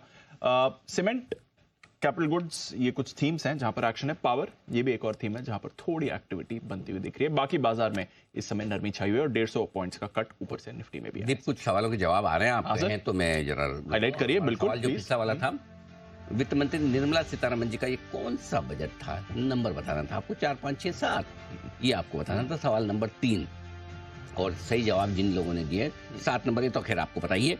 निखिल नाहर साहब मुंबई वाले बड़े एक्टिव है भाई, आज एक्टिव है सर, इनाम पे इनाम लेके जा रहे हैं। गौरव बंसल साहब मेरठ, मुझे अच्छी खुशी है, गौरव बंसल साहब मेरठ वाले भी आए हैं। उत्तर प्रदेश से मनीषा पाल, ये भी जीती है। ओहो, पाल 007, क्या बात है, बॉन्ड वाला इंटरेस्टिंग 007 वाला। पाल ही है, पई है, पाल है, हाँ, मनीषा पाल। तो चलिए, आप तीनों विनर्स को बहुत बहुत बधाई। अब आइए सवाल नंबर 4। पिछली बार जुलाई में बजट कब पेश हुआ था? आपके ऑप्शन से A 2018, B 2019, C 2020 और D 2016। आप अपने जवाब लिख भेजें हमें, ZB यानी जी बिजनेस स्पेस दें और फिर 4ABCD जो भी आपको ठीक लगे वो लिखकर हमें SMS करें 57575 पर, या फिर आप X पर ट्वीट करके भी हमें बता सकते हैं, hashtag budget on Zee, hashtag Anil Singhvi. पता तो है ही आपको कि दोनों ही नंबर 1 ट्रेंड कर रहे हैं। 11 बजे ही पता चल जाएगा आपको विनर कौन है। हो सकता है हम 11 बजे से थोड़ा पहले ही कर दें, क्योंकि वित्त मंत्री जी 11 बजे बोलना शुरू कर देंगे। हो सकता है मैं 10:58 पे विनर घोषित कर दूं, इसलिए एकदम लास्ट में मत दें जवाब। हाँ, जल्दी से भेज दें। जवाब उन्हीं के गिने जाएंगे, उन्हीं के माने जाएंगे जो हैशटैग का इस्तेमाल करेंगे। नहीं तो इतने हजारों, बहुत मुश्किल काम है, कैसे हम पता लगाएंगे कि भाई किसका किसका है। तो इसलिए हैशटैग से जल्दी से हम, है ना, वो क्या करते हैं, हम सॉर्ट कर देते हैं और फटाफट पता चल जाता है और उससे मिल जाता है। तो ये जरूर आप लिख भेजिएगा, जवाब के साथ हैशटैग जरूर लगाइएगा। ये आपके लिए। ऑलराइट, तो ये है आपके लिए बजट बोनांजा का सवाल। जल्दी से जवाब दीजिए इसका और गिफ्ट जीतने का चांस भी पाइए। आइए नजर डालिए थोड़े और स्टॉक्स पर जहां पर इस समय ट्रेंड नेगेटिव होते दिख रहा है। IEX बजट के रनअप में ये काफी एक्टिव रहा था, उस रनअप के बाद अब यहां पर आपको थोड़ी नेगेटिव आती दिख रही है। 2-2.25% नीचे IEX का काउंटर भी आपको इस समय दिखेगा। मेहुल जी से एक चार्ट चेक जरूर लेते हैं। मेहुल जी जरा देखें, IEX 2.25% का कट और पिछले 5 मिनट में ही ये वीकनेस इसमें आती हुई दिखी है सर। दीपांशु देखिए, IEX की बात करें तो यहाँ पर 165 के आसपास का एक सपोर्ट है जो कि कल का लो है। वो ब्रेक होता है तो थोड़ा बहुत सेलिंग और बढ़ सकता है यहाँ पर, बट ओवरऑल 160 तक का जगह है। 160 प्रीवियस उसका ब्रेकआउट जोन है, तो वो एक स्ट्रॉन्ग बेस है। यहाँ पर डाउनसाइड आता है तो भी 160 बहुत स्ट्रॉन्ग सपोर्ट है। अगर किसी ने खरीदारी की है तो वो स्टॉप लॉस से होल्ड करना चाहिए, बिकॉज ओवरऑल अगर देखें तो शॉर्ट टर्म चार्ट्स पे काफ़ी ओवरसोल्ड हो गया। हमने देखा 190-195 के आसपास से इसका करेक्शन स्टार्ट हुआ है, तो यहाँ पर बने रहे 160 के स्टॉप लॉस से होल्ड किया जा सकता है। ऑलराइट, 160 के स्टॉप लॉस से होल्ड किया जा सकता है। ये है आपके लिए IEX। By the way, ease my trip जैसे थोड़ी देर पहले हमने हाईलाइट किया था, अब 6% ऊपर हो गया, तो डेफिनेटली कुछ बड़ा एक्शन इस काउंटर में बनते हुए दिख रहा है। देखते हैं कुछ आता है या नहीं बजट में इस स्पेस के लिए निकल कर, बट एक्शन इसमें आ रहा है। एक फार्मा स्टॉक वॉकहार्ट, जहां पर बड़ी मूव आ रही है। सुमित जी, एक वॉकहार्ट का चार्ट देखें सर, अच्छे एक्शन में है, राय दें इस पे। दीपांशु, मोमेंटम बन सकता है स्टॉक के अंदर, पोजीशंस होल्ड करके चल सकते हैं। 2-4 दिनों के लिए होल्ड करें। स्टॉक यहाँ से 900 तक का लेवल या 925 रुपये तक के लेवल आने वाले दिनों में दिखा सकता है। स्टॉक का जो नीचे में चार्ट्स के ऊपर सपोर्ट दिखाई दे रहा है 815-820 के पास है, तो 815-820 के आसपास का सपोर्ट को ध्यान में रखें। डिप में खरीदारी करें, एग्जिस्टिंग पोजीशंस होल्ड रख के चले। ऊपर में यहाँ से इमीडिएट बाउंस बैक 900 का टारगेट होगा और 925 तक के लेवल भी आने वाले हफ्ते भर में देखने को मिल सकते हैं। ऑलराइट, ये है आपके लिए वॉकहार्ट, जहां पर रखनी है आपको नजर। BF यूटिलिटीज, ये थोड़ा आपको एक्शन में आते हुए दिख रहा है। 5% ऊपर, आई थिंक इसमें 5% का ही सर्किट भी है शायद, नहीं 5% ज्यादा का ही सर्किट है, इस पर रखिए नजर। एक मूव आती हुई दिख रही है। जैकॉप, यहाँ पर मूव आ रही है। रिलायंस इंडस्ट्रियल इंफ्रा, यहाँ पर भी एक्शन आते हुए दिख रहा है। अनिल जी बात भी कर रहे थे, शायद SEZ पॉलिसी को लेकर भी कुछ बदलाव आ सकते हैं। एक बार जैन साहब से जरा यहाँ पर राय लेते हैं। जैन साहब, ये स्पेस बजिंग है और अभी अभी पिछले 5-10 मिनट में थोड़ी एक्टिविटी आई है। स्पेकुलेशन है कि शायद बजट में SEZ पॉलिसी को लेकर कुछ बदलाव या कुछ और इंसेंटिव्स दिए जा सकते हैं। एक बार जरा व्यू डाले सर इन लैंड बैंक वाली कंपनीज पे। नहीं, बिल्कुल सही आपने बोला है। इनफैक्ट कहीं ना कहीं हर बजट के पहले ये रहता है कि SEZ को लेकर कोई ना कोई पॉलिसीज आएगी और कुछ ना कुछ बढ़िया अनाउंसमेंट्स होंगे। और SEZ समहाउ वहाँ पे DTAs का अनाउंसमेंट रेगुलर आते रहता है। सम परसेंटेज पहले हुआ, बाद में 50% हुआ, और अब SEZ जिस पर्पज से या जिस इंसेंटिव्स और शॉप्स के साथ खोले गए थे उस हिसाब से बहुत ज़्यादा वो चीज़ मेंटेन नहीं हुई। तो मुझे लगता है कि सरकार इस चीज़ के लिए चिंतित भी है, तो कुछ ना कुछ बेहतर इस पर्टिकुलर सेक्टर के लिए करेगी। But anyways, Mahindra life spaces मुझे बढ़िया लगता है, RIIL सस्ता लगता है बहुत ज़्यादा उन्हें, BF यूटिलिटीज़ भी हमेशा आगे रहता है। सो ओवरऑल ये स्टॉक्स में वैल्यू तो है, बट जस्ट दैट कि ये रेंज बाउंड ट्रेडिंग करते हैं। ऊपर जाने पे थोड़ा प्रॉफिट बुकिंग करना ज़्यादा समझदारी रहती है, नीचे फिर से ये स्टॉक्स मिलते हैं, क्योंकि लैंड बैंक वाले या एसेट बेस वाले स्टॉक्स थोड़ा अलग तरीके के मूव देते हैं। ओके, तो ये है राय आपके लिए SEZ स्टॉक्स पर। और बाजार एकदम आज है ना 50 से 100 पॉइंट की रेंज में नीचे चल रहा है। निफ्टी 50 पॉइंट नीचे, बैंक निफ्टी लगभग कितना 60 पॉइंट नीचे, सेंसेक्स 120 पॉइंट नीचे, correct, mid cap index 60 point नीचे, स्मॉल कैप इंडेक्स 70 पॉइंट नीचे, डाउ 35 पॉइंट नीचे, नैस्डैक फ्यूचर 60 पॉइंट नीचे। मतलब कुछ करने के मूड में है नहीं, सारे सब छुट्टी के मूड में, इतने बड़े दिन जब काम करना होता है। आज तो सबने ध्यान लिया कि 11 बजे तक तो कुछ काम नहीं करेंगे, 11 बजे के बाद हमने तो नहीं, इसमें एक्सेप्शन भी है, ऐसा नहीं समझे। जैसे सेठी साहब जिनकी पिक तैयार है। सेठी साहब बताएं सर। कमाल करते हैं अनिल जी। अनिल जी, मेरी जो अभी पिक है ट्रैवल एंड टूरिज्म सेक्टर से ही है। अभी संदीप ने भी एक होटल स्टॉक रिकमेंड किया। मैं रिकमेंड करने जा रहा हूँ इस सेक्टर से ROHL, रॉयल ऑर्किड होटल, जो 352 के आसपास अभी ट्रेड कर रहा है। एक मिड साइज्ड होटल है जिसकी अच्छी खासी कैपेसिटी है, प्लस बहुत ही एग्रेसिव एक्सपेंशन प्रोग्राम है। और मुझे लगता है जिस तरीके से बाकी के भी ट्रैवल टूरिज्म से रिलेटेड स्टॉक्स कर रहे हैं और मोदी जी का एक फेवरेट एजेंडा रहा है भारत में ट्रैवल टूरिज्म को प्रमोट करना, तो मुझे लगता है we could expect something positive in the budget. तो इसमें खरीदारी करने की सलाह है शॉर्ट टर्म, और आज के टारगेट है 365 के, स्टॉप लॉस रखना 347 रुपए का। तो ये है आपके लिए रॉयल ऑर्किड जहां पर करनी है खरीदारी। अगेन ट्रैवल टूरिज्म से जुड़ी स्पेस के लिए सर एक्सपेक्टेशन है, कुछ कुछ पॉकेट्स में मूव आ रही है, जैसे कैपिटल गुड्स आ गया, पावर आ गया, अभी हम बात कर रहे थे लैंड बैंक वाली है, और ये रीजन वो सब नहीं है। जैन साहब और सेठ साहब एकदम सट के बैठे हैं, पास जगह दिखाओ जरा एक बार। उधर इधर ताज जीवी के निकला, इधर इनका वो रॉयल ऑर्किड निकल गया, उनके पड़ोस में सिद्धार्थ जी उनका लेमन ट्री निकलता है। ये सब अरे भाई साहब मैं देख रहा हूँ, ऐसा थोड़ी मुझे पता नहीं चलता। मैं बीएससी से थोड़ा सा दूर हूँ बजट स्टॉक एक्सचेंज से, लेकिन इतना ज्यादा भी दूर नहीं। मेरी एक नजर देखो, तीनों होटल वाले हैं, तीनों के होटल स्टॉक आ गए। चलिए आइए एक छोटा सा ये, और ये हमारा आखिरी ब्रेक है क्योंकि उसके बाद हम नॉन स्टॉप कवरेज में घुस जाएंगे। तो उससे पहले, क्योंकि जब तक ये ब्रेक लेंगे हमारे थोड़े खास मेहमान स्टूडियो में आ रहे हैं, तो उनको हम थोड़ा सेट वेट भी कर देते हैं, और बस छोटे से ब्रेक के बाद तुरंत आ रहे हैं। कुछ बेहतरीन पिक्स आपके लिए तैयार है, लेकिन मुझे ब्रेक के बाद लेनी है, जल्द लौटेंगे।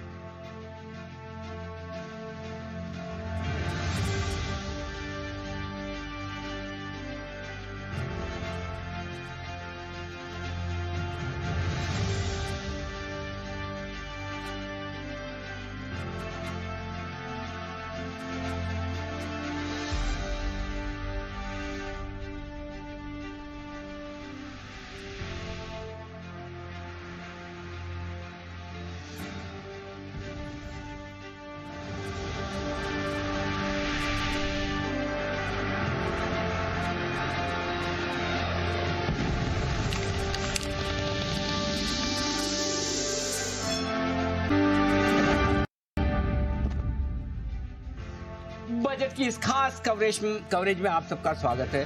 मजबूर या मजबूर बजट, ये है आज की हमारी खास पेशकश। प्रधानमंत्री मोदी पहुंच रहे हैं संसद, बजट के इस खास आयोजन के लिए वहां पर पहुंचते हुए दिख रहे हैं। बस कुछ ही देर में आपके लिए कैबिनेट की बैठक भी होने वाली है, फाइनल अप्रूवल खैर एज अ फॉर्मेलिटी है, बट कैबिनेट फाइनल अप्रूवल देने की तैयारी में प्रधानमंत्री मोदी पहुंच रहे हैं। आई थिंक एफएम और उनकी पूरी टीम ऑलरेडी पहुंच चुकी है संसद में, और लेस देन आधे घंटे में आप बजट की पेशकश भी देखने वाले हैं। तैयारी है बस। तो बजट महासभा में हमारी तैयारी हो चुकी है। हमारे बजट महासभा के मेहमान एक एक करके पहुंचने की तैयारी में। गुरमीत चड्ढा साहब तो दिल्ली से जुड़ी चुके हैं, मुंबई स्टूडियो में 2 खास मेहमान आ चुके हैं, बाकी आने की तैयारी में है। अजय बग्गा साहब हमारे साथ हैं ही, सौरभ मुखर्जी साहब भी हमारे साथ हैं। आप सब रियल टाइम बेसिस पे बजट का विश्लेषण करेंगे, और जाने माने कॉर्पोरेट लीडर अनिल सिंघवी साहब भी हमारे साथ जुड़ चुके हैं। सिंघवी साहब भी स्टूडियो ही आने वाले थे, लेकिन शायद थोड़ी सी तबीयत उनकी नरम है, तो आज हमने कहा कि आप लिंक से जुड़िए। बारिश मुंबई में बहुत है, मौसम ठीक नहीं है। और 2 खास मेहमान और आने की तैयारी में, अरुण गिरी जो टैक्सेशन पर आपको देंगे विशेष राय, और विजय मंत्री साहब भी जो पर्सनल फाइनेंस के लिए जुड़ने को तैयार हैं। तो पहले तो बग्गा साहब, सबसे पहले आपको बहुत बहुत बधाई, क्योंकि आपकी मेंटरशिप, आपके गाइडेंस में जी बिजनेस देखिए आज नंबर 1 नंबर 2 हम ट्रेंड कर रहे हैं। Hashtag budget on Zee, hashtag Anil Singhvi. और ये ऐसा पहली बार हम देख रहे हैं कि करीबन 2.5 घंटे होने आए हैं। हम लगभग 7:30 बजे से लगातार नंबर 1 ट्रेंड करें, क्योंकि इतने लंबे समय तक ट्रेंड करना आसान काम। इंडिया नंबर 1 नंबर 2, ये मुंबई नहीं है, पूरे इंडिया का। तो सर आपको बहुत बहुत बधाई, बहुत धन्यवाद, बहुत बधाई, हार्टिएस्ट कॉन्ग्रेचुलेशंस, और हम सबको इसका एक हिस्सा बनाने के लिए बहुत बहुत शुक्रिया अनिल जी। आप तो फोन उठा के, अनिल तैयारी बराबर की कि नहीं की, काम वो कहाँ तक पहुंचा है सर, हमारी रिपोर्टिंग ले लेते हैं अगर थोड़ा भी ऊपर नीचे हो जाए। और आज सुबह भी मैसेज आया। हाँ सर के मैसेज लगातार मेरे घर से 5 सिग्नल आते हैं अनिल जी, 2-2 मिनट के हर एक, और एक सिग्नल क्रॉस करने में 10 मिनट लगता है। बड़े पुलिस वाले ने देख लिया जी की गाड़ी, मैंने वेव किया, मतलब जाने दे, पर लेट हो रहा है, 10:30 तक पहुंचना, वो सीधा मुझे छोड़ के आया। ये हमारा ब्रांड रिकॉल है पूरा। And Gurmeet, I am missing you, young हो, पंजाबी हो, स्क्वॉश खेलते हो, बॉम्बे नहीं आते हो। मैं बोल रहा था पंजाबी होते ही कितने हैं अकल वाले, मेरी तरह और आपकी तरह, बॉम्बे नहीं आते हो आप। नहीं सर, हमारे बंसल जी भी है, मतलब अरे एक से कमाल। और आपकी बार गुरमीत सर को भी हम मुंबई लेकर आएंगे। अच्छा सर, शुरुआत कर पहले बताइए, बजट अच्छा आएगा या खराब? बजट ठीक आएगा, अच्छा आएगा अनिल जी, अच्छा आएगा। यही है, बहुत पैसे हैं जेब में, अब थोड़ा बांटें पैसा, बहुत अच्छा काम कर लिया, बट अब जस्ट गुड इकोनॉमिक्स तो अच्छा कर ही रहे हैं, बट अब कुछ वेलफेयर की तरफ भी फोकस रहे, मिडिल क्लास की तरफ फोकस रहे। बाकी सब इकोनॉमी का इतना स्ट्रांग मोमेंटम है, सब अच्छा है, सब बढ़िया है, विल डू वेल ओनली, सब चंगा है जी। ओके, अनिल सिंघवी साहब भी हमारे साथ जुड़ चुके हैं और जाने माने कॉर्पोरेट लीडर हैं। और सर, क्या इस बजट में इंडस्ट्री और कॉर्पोरेट से फोकस शिफ्ट होकर इंडस्ट्री से रूरल इंडिया, कॉर्पोरेट से इंडिविजुअल टैक्स पेयर्स पे, क्या ऐसा होते हुए देखते हैं आप?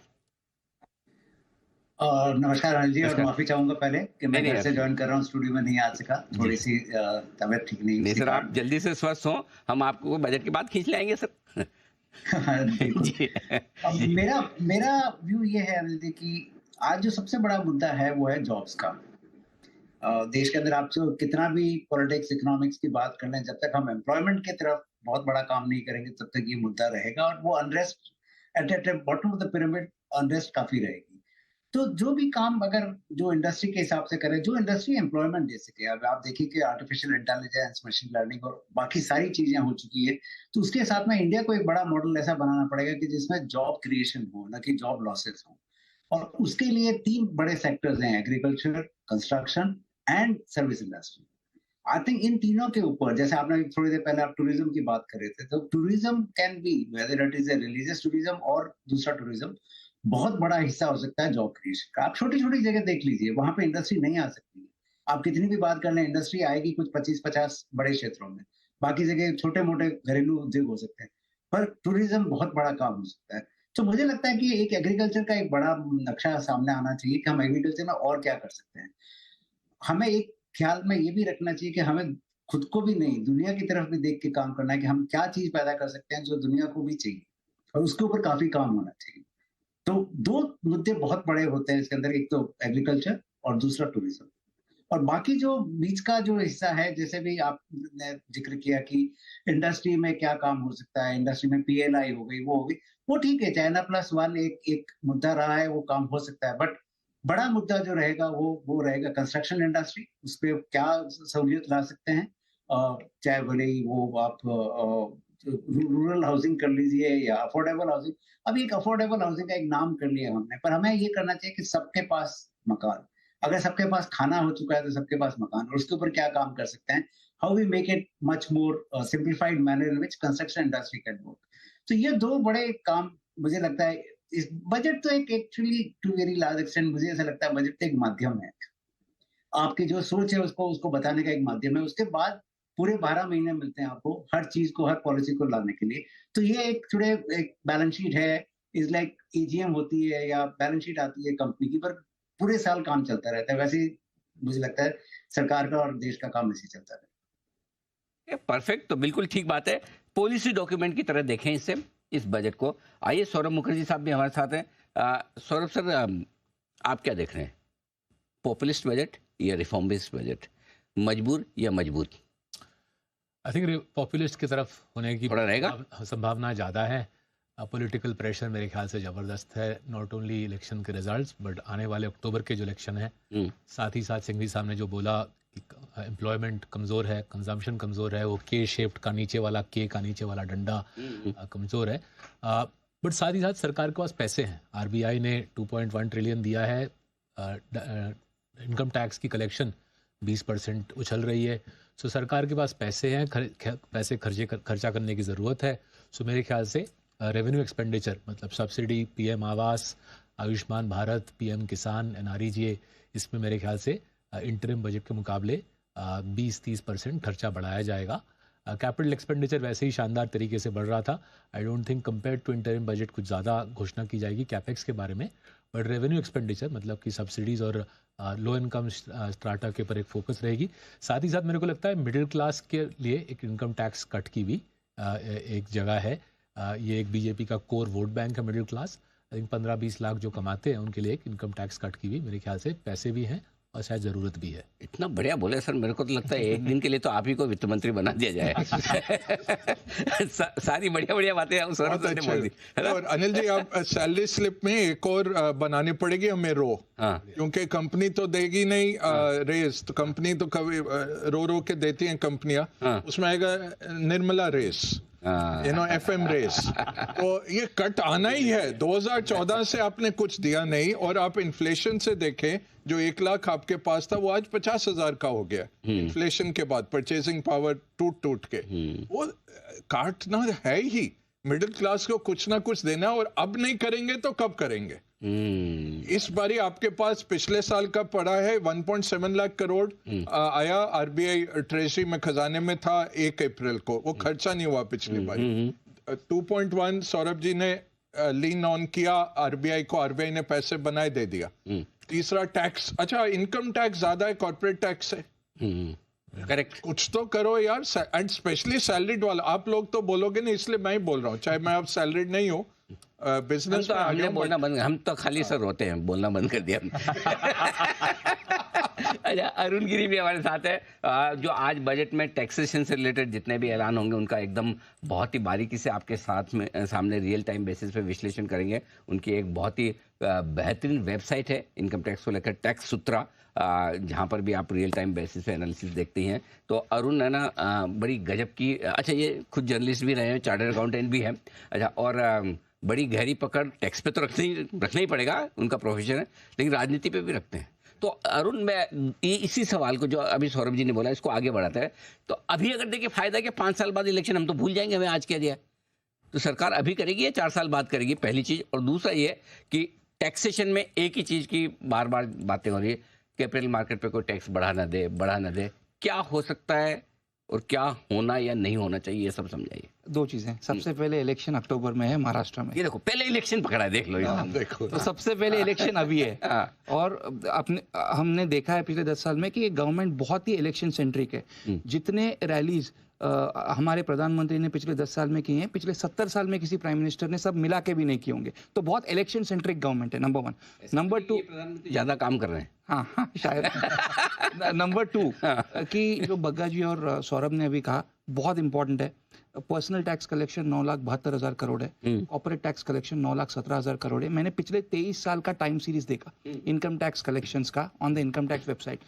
23 साल पहले कलेक्शन था 1 lakh crore, 35,000 crore corporate tax, 31,000 crore personal tax.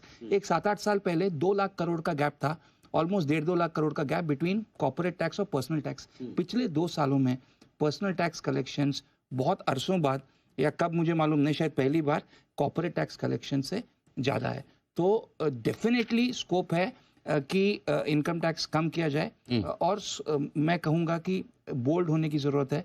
इधर आप ये ओपनिंग स्लैब 10 लाख कर दो नए रेजिम में। हमने अपना शो किया था जी बिजनेस पे अभी 3 दिन पहले कि नए रेजिम को कैसे अट्रैक्टिव है। इधर इसको 10 लाख कर दो, या 30% स्लैब 15 की जगह 25 कर दो, समथिंग बोल्ड। अगर ये 1-2 लाख का इक्का तुक्का कुछ किया तो उसका कोई मतलब नहीं है। आप दिल से ऐसा चाहते हैं कि मैंने जैसे सौरभ जी को कहा कि एक दिन के लिए इनको FM बना दे, तो आपकी जितनी ज्यादा दिलचस्पी राजनीति में, ये कहाँ मैं बनूं?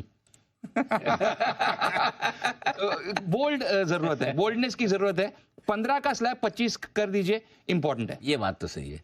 मंत्री जी भी आ चुके हैं हमारे साथ, और हमारे मंत्री जी ये हमेशा मंत्री रहेंगे। कैपिटल, और अनिल जी आपने कैपिटल गेन्स पे कहा, मेरा पर्सनल ये मानना है कि बजट 1 महीना हुआ है गवर्नमेंट को टेक ओवर करके, ज्यादा टाइम नहीं मिला होगा, और जो बजट इन्होंने प्रिपेयर किया होगा मन में वो अलग बजट होगा, और जो आज डिलीवर करेंगे आफ्टर द इलेक्शन रिजल्ट वो अलग होगा। आप कह रहे हैं 1 फरवरी को जो आया था इंटरिम बजट, नहीं उससे हटके होगा इस बार। इलेक्शन रिजल्ट के पहले जो उनके मन में एक बजट होगा, क्योंकि इलेक्शन बजट के पहले जिन ब्यूरोक्रेट्स, बहुत सीनियर ब्यूरोक्रेट्स से मैंने बात की एक 10 दिन पहले, तो उन्होंने कहा कि अरुण पहले 100 दिन के सब बिल्स भी रेडी हैं। और फिर मैंने अभी 4 दिन पहले किसी से बात की तो उन्होंने बोला वो बिल्स तो दूर की बात है, वो डिस्कशंस भी नहीं है अभी। अच्छा। तो अभी तो जो बजट उनके मन में था 10 दिन पहले इलेक्शन रिजल्ट के और आज जो आएगा वो अलग है। देखने वाली बात यह है कि कोई भी रिस्की कदम आएगा क्या, मुझे नहीं लगता, क्योंकि टाइम नहीं है। 40 डेज में कैपिटल गेन का लेकिन नया होगा कुछ न कुछ, और डिस्कशन करने के लिए माल मसाला बहुत होगा, राइट?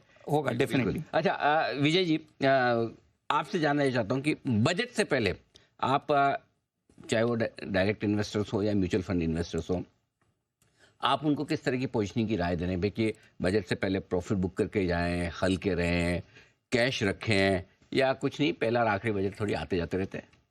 हम तो बोलते हैं stay invested, that's the best policy. वही वर्क किया इतने 5, 10, 15, 20 सालों में और वही काम करेगा। Election to election, budget to budget, market तो डबल होते आ रहा है। अभी जब मैंने बीकॉम फिनिश किया तो सेंसेक्स 480 था, जब मैंने सीए फिनिश किया तो 780 था, जब मेरा पहला जॉब लगा तो 1000 रुपये पॉइंट पे था सेंसेक्स। अब मैं 5% नीचे लूँ, 5% ऊपर लूँ, क्या फर्क पड़ता है? अगर आपका 20 साल का 10 साल का विजन है तो कोई फर्क ही नहीं पड़ता है।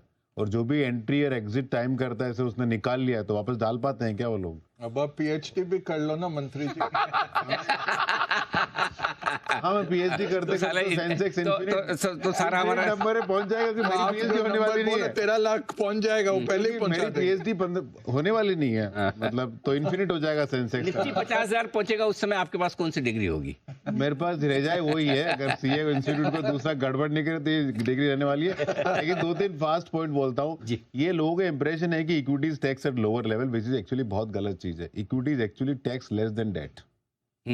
आप कोई बिजनेस 100 रुपए की फंडिंग है, पूरा उसका 100 रुपए का प्रॉफिट है और पूरा फंडिंग डेट से हो रहा, तो वो 100 रुपए का इनकम पे 100 रुपए का टैक्स दे रहा, सपोज करो, तो 30 रुपए तो उसका लाइफ टैक्स है, 70 रुपया बॉन्ड होल्डर को मिल रहा है। इक्विटी में पहले ही आपको पूरा का पूरा 100 रुपया बॉन्ड होल्डर को मिल रहा है, उस पर 30% टैक्स दे रहा है। इक्विटी में सपोज 100 रुपए का प्रॉफिट हो, 30% तो कम, 25% तो कम नहीं दे रही, उसके बाद 75 शेयर होल्डर के पास गया, let's assume everything goes in form of capital gain only, तो वहां 10-15% टैक्स चार्ज कर रहे हो आप। तो इक्विटी में तो डबल या ट्रिपल टैक्सेशन लग रहा है, फिर आपका एसटीटी लग रहा है, सब कुछ लग रहा है। तो बहुत फॉल्स नैरेटिव है लोगों के दिमाग में कि equity is tax at lower level. Actually equity is not tax at lower level at all. Equity में एक्चुअली टैक्सेशन ज्यादा है। बिल्कुल। और दूसरा जो आपको 2 बड़े आंकड़े देता हूँ, नॉन टैक्स पेयर का एवरेज टैक्स पे out is 25,000 rupees non salary वालों का, और सैलरी वालों का 76,000 रुपीज। तो एक एवरेज सैलरी वाला नॉन सैलरी वाले से 3 गुना ज्यादा टैक्स देता है। और भारत की total taxable income 80 lakh crore है, सैलरी वाले कम देते हैं, सैलरी 3 गुना ज्यादा देता है। हाँ, मैं वही बोल रहा हूँ। एवरेज नॉन हमारे यहाँ के हमारे एवरेज नॉन सैलरी वाला 25,000 रुपए टैक्स देता है टैक्स पेयर, और एवरेज सैलरी वाला 76,000 रुपए टैक्स देता है। दूसरा, टोटल टैक्सेबल इनकम भारत की 80 लाख करोड़ है, उसमें से 48 लाख करोड़ तो सैलरी वाले देते हैं। तो 60% एक ही आइटम, उनका भला करो भाई। आपने स्टैंडर्ड डिडक्शन 2019 के बाद चेंज ही नहीं किया, 50,000 रुपए अटका पड़ा है। एक्चुअली मैं तो बताऊं, ये स्टैंडर्ड डिडक्शन अरुण ज्यादा अच्छे से बता पाएंगे। ये स्टैंडर्ड डिडक्शन, एग्जम्पशन, टैक्स की स्लैब, ये सब इन्फ्लेशन लिंक कर दो। यस, क्या दिक्कत है? Anil, but I like to know from Saurabh, मैं इनके इतने रिसर्च नोट्स पढ़ता हूँ कि कंजम्पशन पे इतना फोकस है, और इकोनॉमिक सर्वे में उन्होंने कहा है कि इंडिविजुअल को इंडिविजुअल करके नहीं देख रहा, आज कोई सब कंज्यूमर करके देख रहे हैं। आई डोंट नो कि बजट का जो एक थीम है कि वो इकोनॉमिक सर्वे में एक 4-5 पॉइंट्स बहुत रिवीलिंग है कि वो बोल रहे हैं कि हर आदमी को आप कंज्यूमर करके देख रहे हो, वही दिक्कत है। तो आई डोंट नो कि बजट का लार्ज थीम क्या रहेगा। सवाल पूछा आपने, ये अच्छा भी है पूछा, लेकिन ये बार बार मत पूछिएगा। अभी आप जर्नलिस्ट नहीं रहे। पता चला उनका काम है, उनका काम है। एक आशु जी को उधर बांध के रखा हुआ है, दूसरे हम दोनों की जरूरत ही नहीं है, ऐसा पता चला लेने को जॉब। जो हमारे डिस्कशन में जो साफ निकल रहा है, which is why I think is reasonably straight forward and अच्छा बजट होगा। पैसे हैं, जरूरत है पैसे देने की जी, कंजम्पशन दबी हुई है। आई थिंक इट्स एक्सीडेंटल नहीं है कि यूनिलीवर के रिजल्ट्स आ जाएं। कंजम्पशन दबी हुई है, सरकार के पास दबा के पैसे हैं, और जैसे गिरी साहब ने समझाया कि corporate tax collections are now lower than income tax collections, and income tax की डेटा हर साल दिखा रही है कि 20% से कलेक्शन भाग रही है। सो मेरे ख्याल से बोथ मिडिल क्लास एंड जो लो इनकम श्रेणी है, उनको स्टिमुलस देने की ज़रूरत है। कैपेक्स अच्छा कर ही रहे हो, वो बरकरार रहेगा, बट अगर आज बजट में कंजम्पशन का बूस्ट नहीं आया, आई थिंक वो मार्केट के लिए डिसअपॉइंटमेंट रहेगा। बाकी सारी जो जो घोषणाएं होगी मेरे ख्याल से सेकेंडरी होगी। आई एग्री विद गिरी साहब, मेरा भी यही पिक्चर है कि इन्होंने बहुत तैयारी की थी कि इलेक्शन जीतेंगे, फटाफट दनादन अनाउंसमेंट्स आएंगे, एक तोड़फोड़ बजट आएगा जुलाई के पहले 15 दिन में। कुछ गणित कहीं पे मेन स्ट्रीम से हट गया। ये रिवाइज गणित वाला बजट है, एंड ये रिवाइज गणित वाला बजट प्रैक्टिकल बजट होगा, पॉलिटिकल रियलिटीज पे फोकस्ड होगा। एब्सोल्युटली। मैं अनिल सिंह सर, क्या वाकई में किसी तरह के टैक्सेशन में छेड़छाड़ की जरूरत है इस वक्त, या जो चल रहा है सब ठीक है चलने दें? सिर्फ एक चीज की जरूरत है अनिल जी, मुझे लगता है कि जो एक मिस्टेक हुई थी लास्ट 2 साल पहले कि जो डेट फंड्स थे उसके ऊपर टैक्स की एग्जम्पशन थी वो हटा दी। अब उसका नतीजा देखिए कि अब रिजर्व बैंक बोल रहा है कि फिक्स डिपॉजिट्स नहीं आ रही है और बैंकों को तकलीफ होगी कि क्रेडिट ग्रोथ बढ़ती जाएगी और डिपॉजिट नहीं है। ये क्यों हुआ चेंज? ये चेंज हुआ बिकॉज जो भी सेवर था इंडिया का वो फिक्स इनकम से निकल के इक्विटी में चला गया। And that's a classic case कि जहां टैक्सेशन की सहूलियत है आदमी पैसा वहीं निवेश करता है। तो ये एक सबसे बड़ी मिस्टेक हुई है, वो मेरे ख्याल से उसको करेक्ट करना पड़ेगा कि वापस डेट जो स्कीम्स थी उसके ऊपर आप जिस तरह का भी लाना चाहें 3 साल का 4 साल का जो भी हो डेट स्कीम को वापस प्रमोट करना पड़ेगा, नहीं तो हमारी सारी सेविंग। और दूसरी तरफ काफी बार ये मैंने सुना है एफएम से या रिजर्व बैंक से उनसे कि stock markets are overvalued. Stock markets overvalued नहीं है, there is a liquidity driven, because आपने वो जो लिक्विडिटी जो फिक्स इनकम में जा रही थी उसको बंद कर दिया तो पैसा तो आदमी बचाएगा। इंडिया का नेचर है सेविंग का, पर आपने वो सेविंग बंद कर दी चूंकि आपने उसके ऊपर टैक्स लगा दिया तो 8% के ऊपर रिटर्न। और दूसरा मुद्दा मैं आपको एक और बताता हूँ कि फिक्स डिपॉजिट जो है ये मोस्ट मलाइन प्रोडक्ट है। 8% का अगर ब्याज मिलता है 7.5 का मिलता है उसमें 30 या 35% और अगर बड़े ब्रैकेट में हो तो 40% सरकार को चला जाता है टैक्स। क्यों फिक्स डिपॉजिट में आदमी पैसा रखेगा? तो ये तो हमें वापस कहीं घूम फिर के लाना पड़ेगा कि अगर हमें ग्रोथ चाहिए इकोनॉमी में तो फिक्स इनकम को वापस इंसेंटिवाइज करना पड़ेगा। और ये मेरे ख्याल से आज नहीं 6 महीने बाद साल भर बाद ये थिंकिंग होनी ही है। आप देखिए सारे स्टेटमेंट उसी हिसाब से आ रहे हैं कि डिपॉजिट ग्रोथ नहीं हो रही।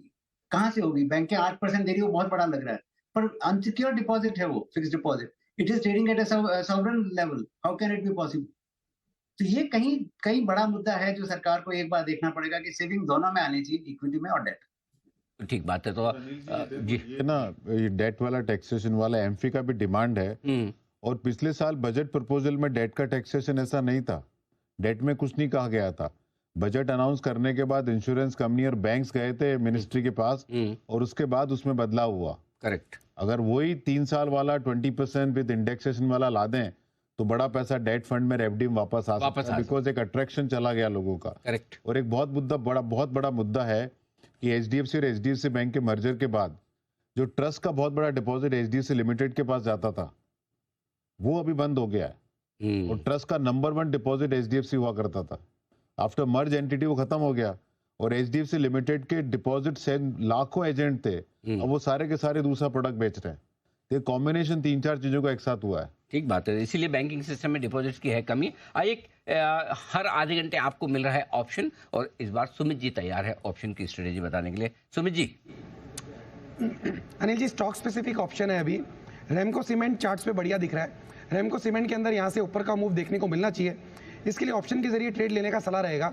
800 वाला कॉल 13 रुपये 14 रुपये के आसपास ट्रेड कर रहा है। रेमको सीमेंट का 800 का कॉल खरीदारी करें। स्पॉट लेवल्स में मेरे को लगता है कि रेमको सीमेंट में यहाँ से 820 से लेके 830 रुपये तक का मूव ऊपर की तरफ का देखने को मिलेगा। तो ऑप्शन में जो ऊपर में टारगेट देखने को मिल सकते हैं 21 रुपये से लेके 25 रुपये तक के देखने को मिल सकते हैं और नीचे में 8 रुपये का इसका स्टॉप लॉस बनेगा। तो 800 का कॉल खरीदारी करें 8 रुपये के स्टॉप लॉस से 21-25 के टारगेट्स के लिए। ये है आपके लिए रेमको सीमेंट का ऑप्शन खरीदने के लिए। गुरमीत चड्ढा साहब भी हमारे साथ हैं इस वक्त बजट महासभा में।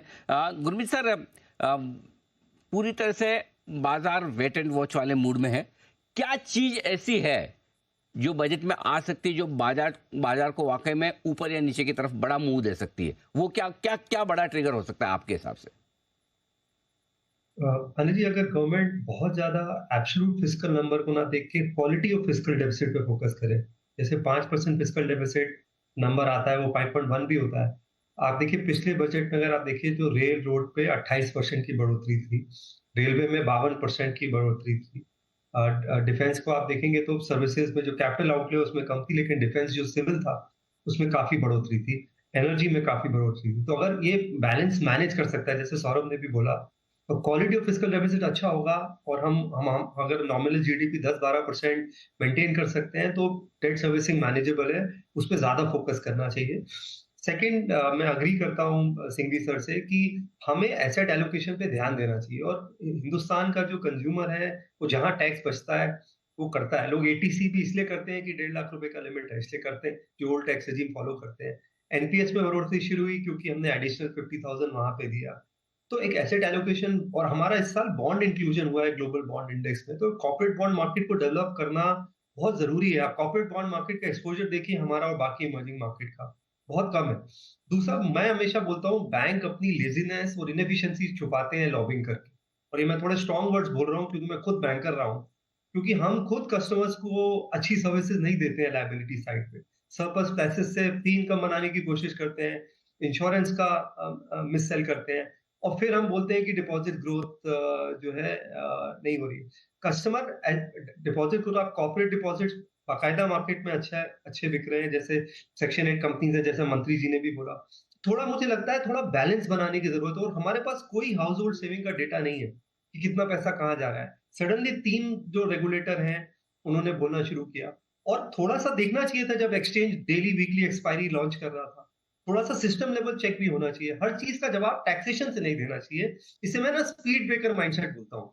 आप देखिए बाहर अगर ओवर स्पीडिंग होती है तो जो ओवर स्पीडिंग करता है उसको चालान करते हैं, हम क्या करते हैं स्पीड ब्रेकर बना देते हैं, सबको स्लो कर देते हैं। तो वो माइंडसेट थोड़ा सा मुझे लगता है चेंज करना चाहिए। कोई एब्रप्ट टैक्सेशन चेंज नहीं होगा। मुझे लगता है बाजार बहुत अच्छे मोमेंटम में है, और मैं बार बार ये बोलता हूँ ये हमारी साइकिल है, ये 4-5 साल हिंदुस्तान के बेस्ट होने वाले।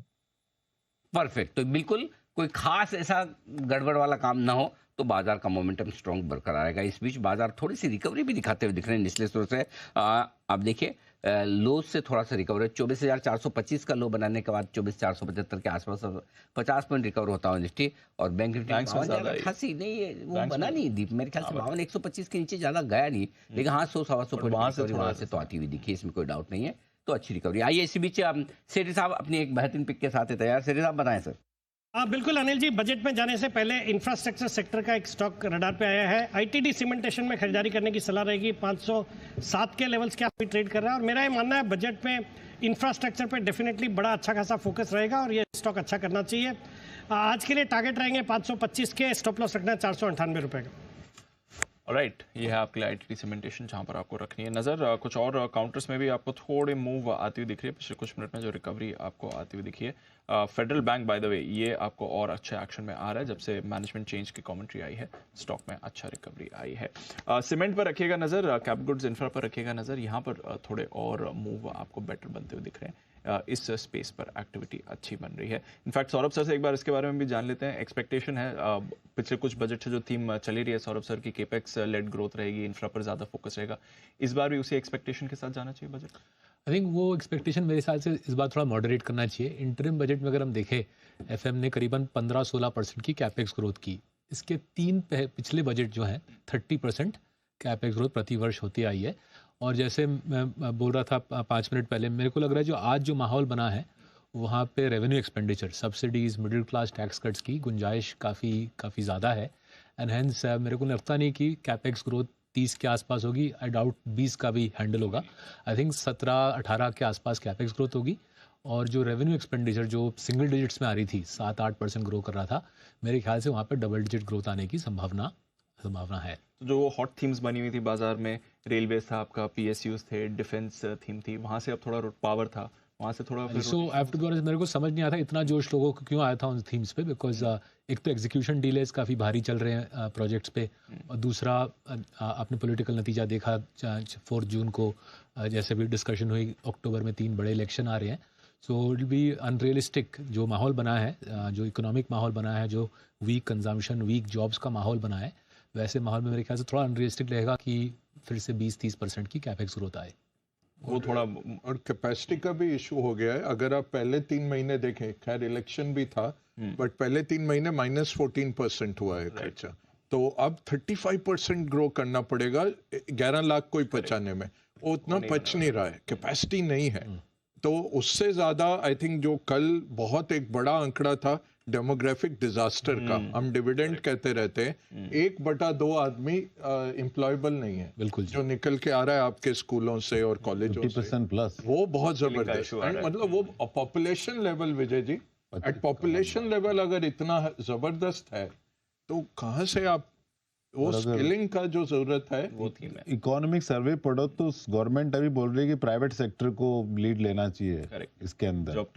दूसरा उन्होंने एक एआई पे बहुत चीज बोली कि एआई की वजह से डिसरप्शन हो सकता है, और वो तो इकोनॉमिस्ट मैगजीन ने भी लिखा है। उसके अलावा I think they are little scared of import coming, cheap import coming, which are being subsidized by the various government, और नॉन टैरिफ बैरियर बहुत सब तरह लग रहा है। तो आप ऐसा नहीं कि पहले जैसे 80s में जो चाइना था, पूरी दुनिया चाहते कि चाइना मैन्युफैक्चरिंग हब बन जावे, कोई इतना बड़ा कंपटीशन नहीं था, वो माहौल अभी है। अभी every country is looking at insourcing, तो अभी एक्सपोर्ट करना भी इतना आसान नहीं रहेगा जितना पहले था। तो चैलेंजेस डेफिनेटली है इकोनॉमी के अंदर।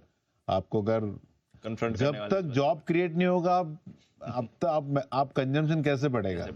नहीं, और विजय जी ये 400 सवा 400 आपका एक्सपोर्ट है गुड्स, 340 बिलियन आपका